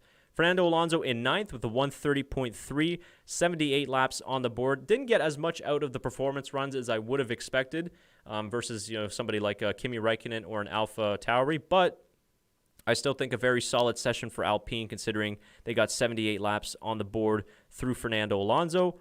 And then 10th place, rounding out the top 10, we got Ferrari's Charles Leclerc, who drove this morning with a 1:30.4, completing 80 laps, so putting the tally almost at 200 laps for Ferrari, just under that. And then rest of the order, we got Norris in 11th, Gasly in 12th, Esteban Ocon in 13th, Nikita Mazepin and Mick Schumacher in 14th and 15th, Valtteri Bottas's Mercedes, who drove this morning, down in 16th place. And then rounding out the last two positions, the disappointing Aston Martin, who finished 17th and 18th with Vettel and Stroll, respectively. Sebastian Vettel had some sort of an engine or turbo issue, some sort of loss of boost pressure, which saw him miss pretty much the last 2 hours of the PM session and really didn't get any much meaningful running. He completed 56 laps, mainly longer run type performances. We didn't really see him do many performance runs and quali simulations on the softer tire, so definitely very disappointing for Aston Martin. We would have expected to see a lot more from them, considering the hype that they came in with, but let's wait and see what they can give us when we go racing here in Bahrain again in a few short weeks' time. So let me just quickly check up some of these chats, and then we'll slowly sign off here. So let's see. This is from Magic Skates. The only reason McLaren is above Aston Martin for me is that McLaren had always been my number 2, and I decided I'm making them my number 1. Okay, so speaking of which your favorite teams are, This coming in from Cassio. Hi from Brazil. Hello to you. Thanks for joining me. I'm from McLaren this year. Drivers I hope to see in good positions: Perez, Sainz, Gasly, Alonso, and the McLaren drivers, of course. Thank you very much, and hello to you from here in Canada to Brazil. And yeah, those drivers that you mentioned there are all doing very well in preseason testing, especially the likes of Gasly and Perez as well. So you're supporting the right drivers, and I think that midfield battle will be very close. Mia says, can't wait for the races to start. You're not going to have to wait too long. We're less than 2 weeks away from the calendar starting, which is very exciting for us. I know Rob says it's going to be a long 2 weeks. Yes, and that's a very good point. You got Drive to Survive coming out at the end of this week, but also you're going to have videos from the Backmarkers F1 Show channel that's going to keep you over for that 2 weeks. So we got a pretty busy time ahead of us before the first week. So yeah, definitely after you're done watching Drive to Survive, come check us out on the Backmarkers F1 Show channel. If you haven't done so already, hit that subscribe button. We appreciate the support. Before you guys go, if anybody is leaving the stream or not, remember to enter the giveaway contest. Go into the comments section of this video once it's done processing and tell me your top 3 championship predictions of the Drivers' Championship. So whether that's Hamilton, Bottas, Verstappen, or any other order, just comment that down below and you will be entered into our giveaway contest. If you would like an extra entry, head to our Day 2 video, which is now up on YouTube, and do the same in the comment section there, and that will count as an entry.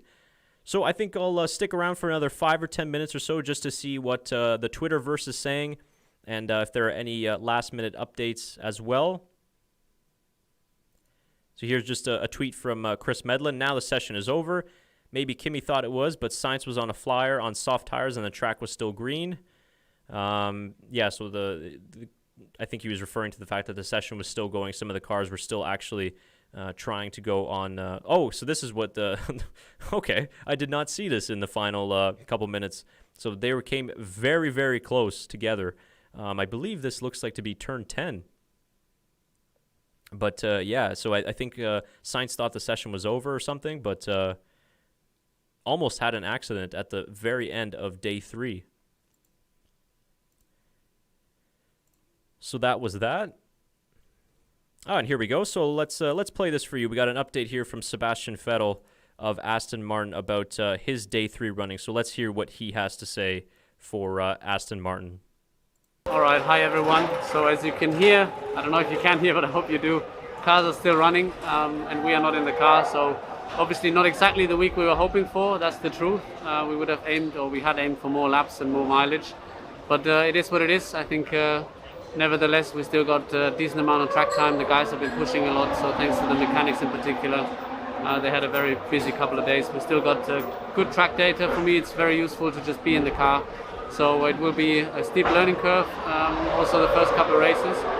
But yeah, I'm looking forward to it. Looking forward to get back in the car. I had lots of fun when I was on track, and yeah, I'm sure there's more to come, so stay with us.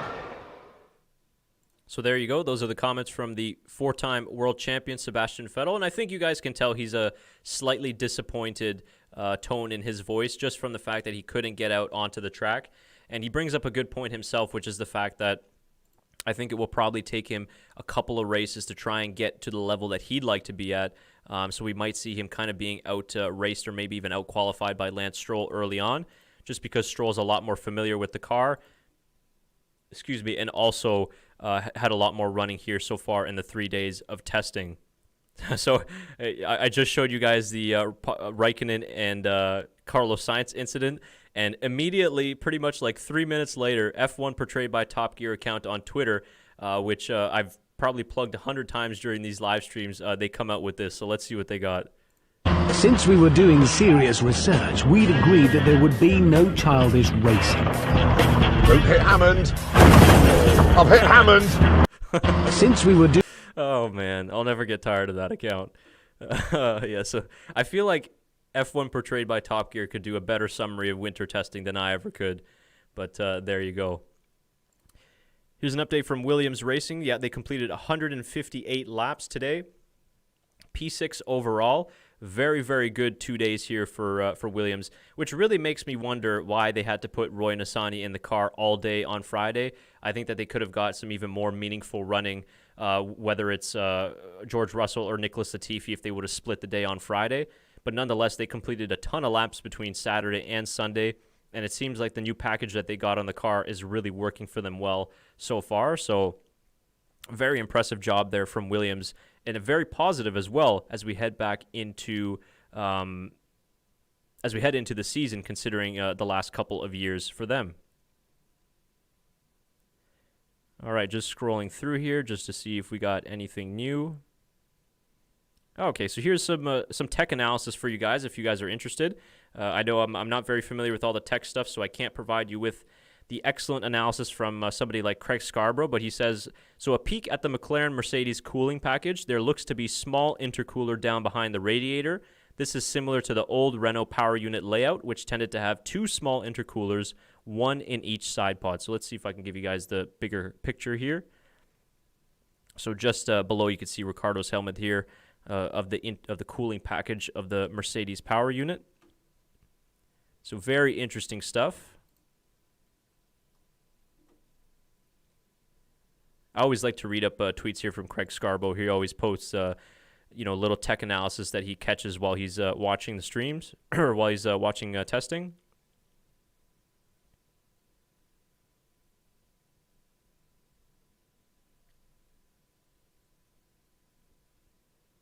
So, yeah, don't think there's anything new there. Going to reload. Let's see if there's anything up on Instagram. I like to always show if there's any of the trackside footage or anything like that. I was saying this yesterday that the best thing about testing here in Bahrain is that we got awesome pictures in the day session, but also in the night session as well. So, obviously these cars just look spectacular under the floodlights. Excuse me. So, I think that I like that aspect from winter testing here in Bahrain.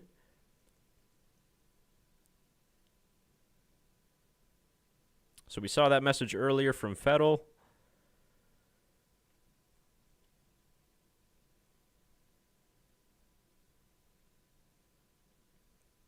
Yeah, it doesn't look like there's anything new to show in terms of relevance to day 3.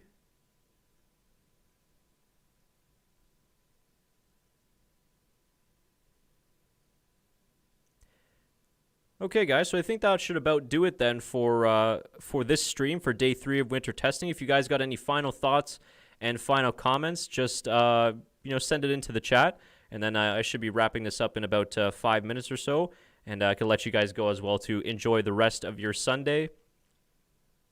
I know a couple of you, are mentioning Peter Windsor's channel as well. Yep, yeah, he does some great analysis. I was watching his debrief from day 1, just picking up on some of the interesting tech analysis as well. And I think the race had also done a video of pointing out more of the technical aspects of the cars, which they did a really good job with. And I think that video was posted a day or 2 ago. So if you guys want to check that out for more of a tech info on what some of the new cars have in terms of the floor and the diffusers, there's some interesting stuff involved in there as well.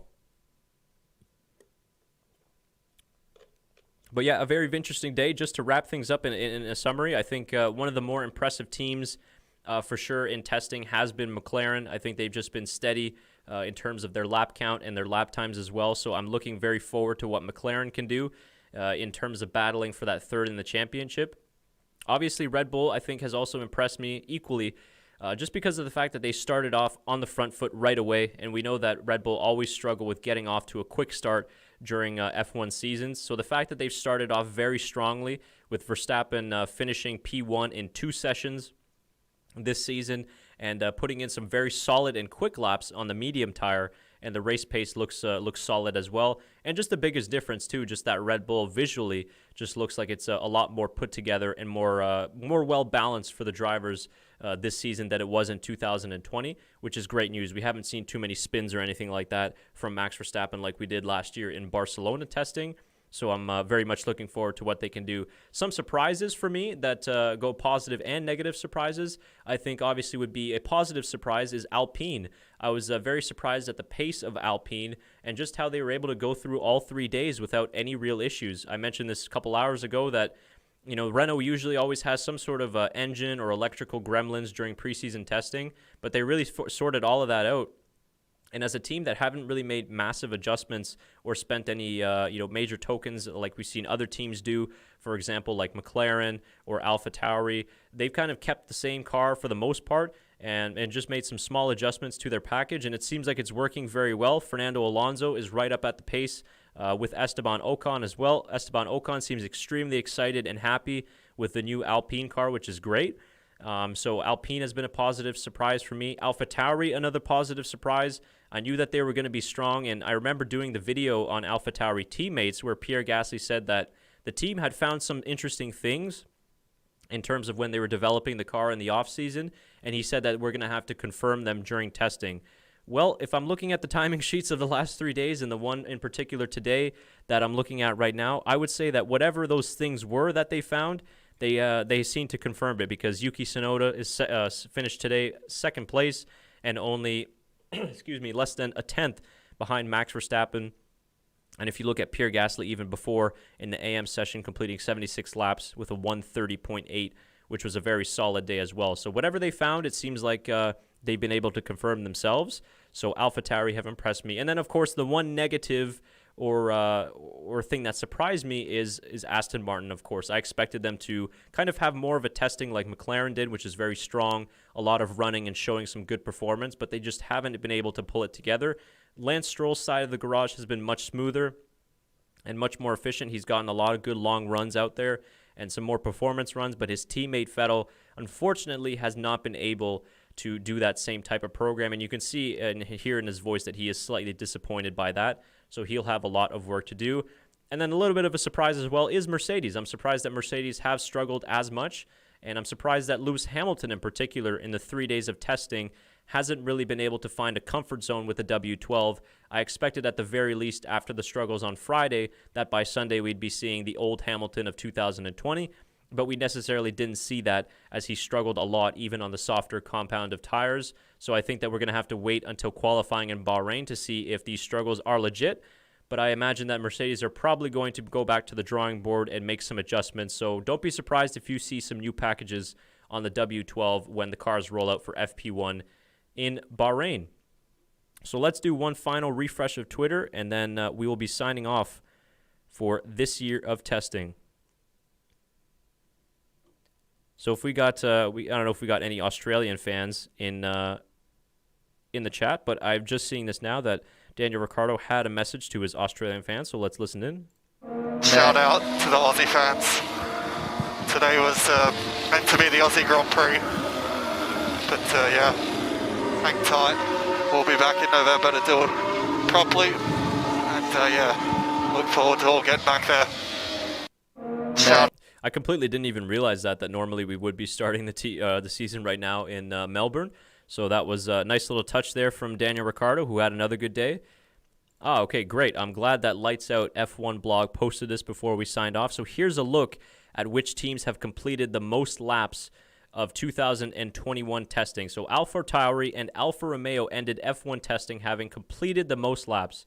And surprisingly, the least amount of laps, the team who are at the top of the pile the last 3 seasons, which of course was Mercedes. So this is a very, very interesting graphic. And the fact that you'd consider basically 2 teams that were at the back end of the midfield battle ended up completing the most laps in this shortened 3 days of testing. Alfa Romeo with 422 and AlphaTauri tying them as well with 422.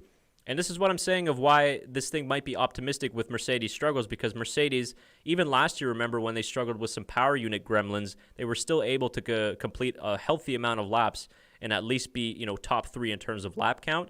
And unfortunately this year, they're all the way down at the bottom, as well as one of the customer teams, Aston Martin, 314 laps, which is quite disappointing. So when you look at the rivals, the main rivals, Red Bull was able to do 369. Again, like I said before, Alpine's strong showing of 396 laps was very, very good. And another, shout out to Haas as well for completing 394 laps. I know that we're not expecting much from them this season, but I think completing almost 400 laps between the 2 rookies is excellent for them.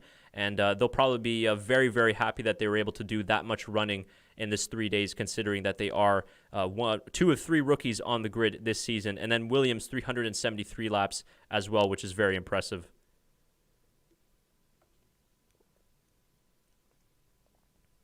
It's actually it's Mercedes the least at 304, and then Aston second last.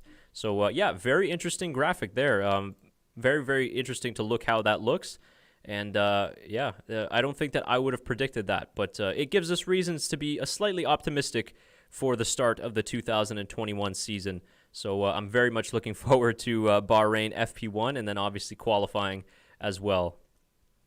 As you can see here, Kimi Räikkönen here just ending his day, going back into the Alfa Romeo garage. Kimi Räikkönen looks like he's still got it, and Alfa Romeo seems like they made a step forward from last season.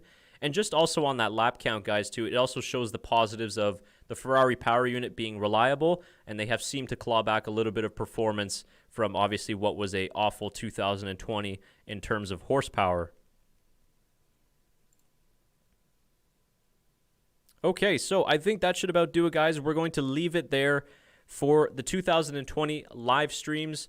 Wow, it's been quite the 3 days on the Backmarkers F1 Show channel. It's been very busy, of course, doing, I think, over 6 hours of streaming between the 3 days.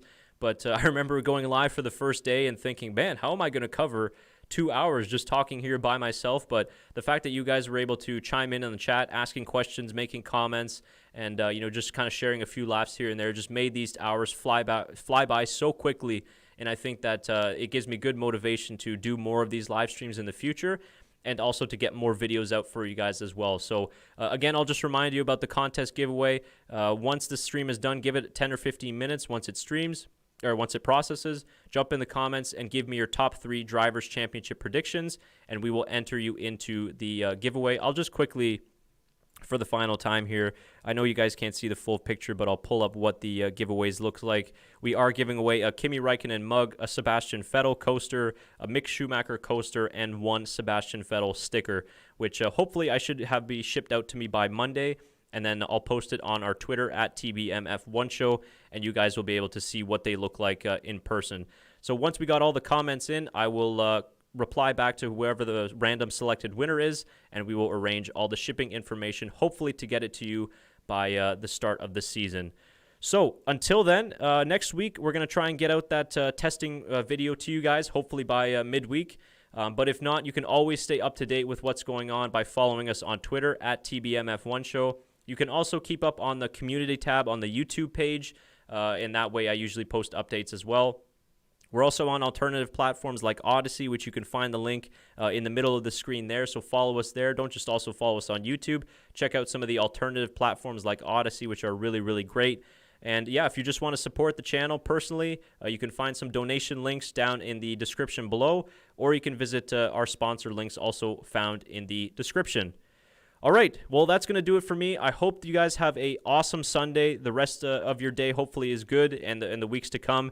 We are less than 2 weeks away from the start of the 2021 season, and I'm very much looking forward to it. Thank you very much, everybody, for the super chats. I recognize the names of all the guys who were in the chat for the last 3 days, so thank you very much. We're very grateful, and we hope that you can join us again soon on the Backmarkers F1 Show channel. Until then, take care of yourselves, and we'll see you soon. Bye for now.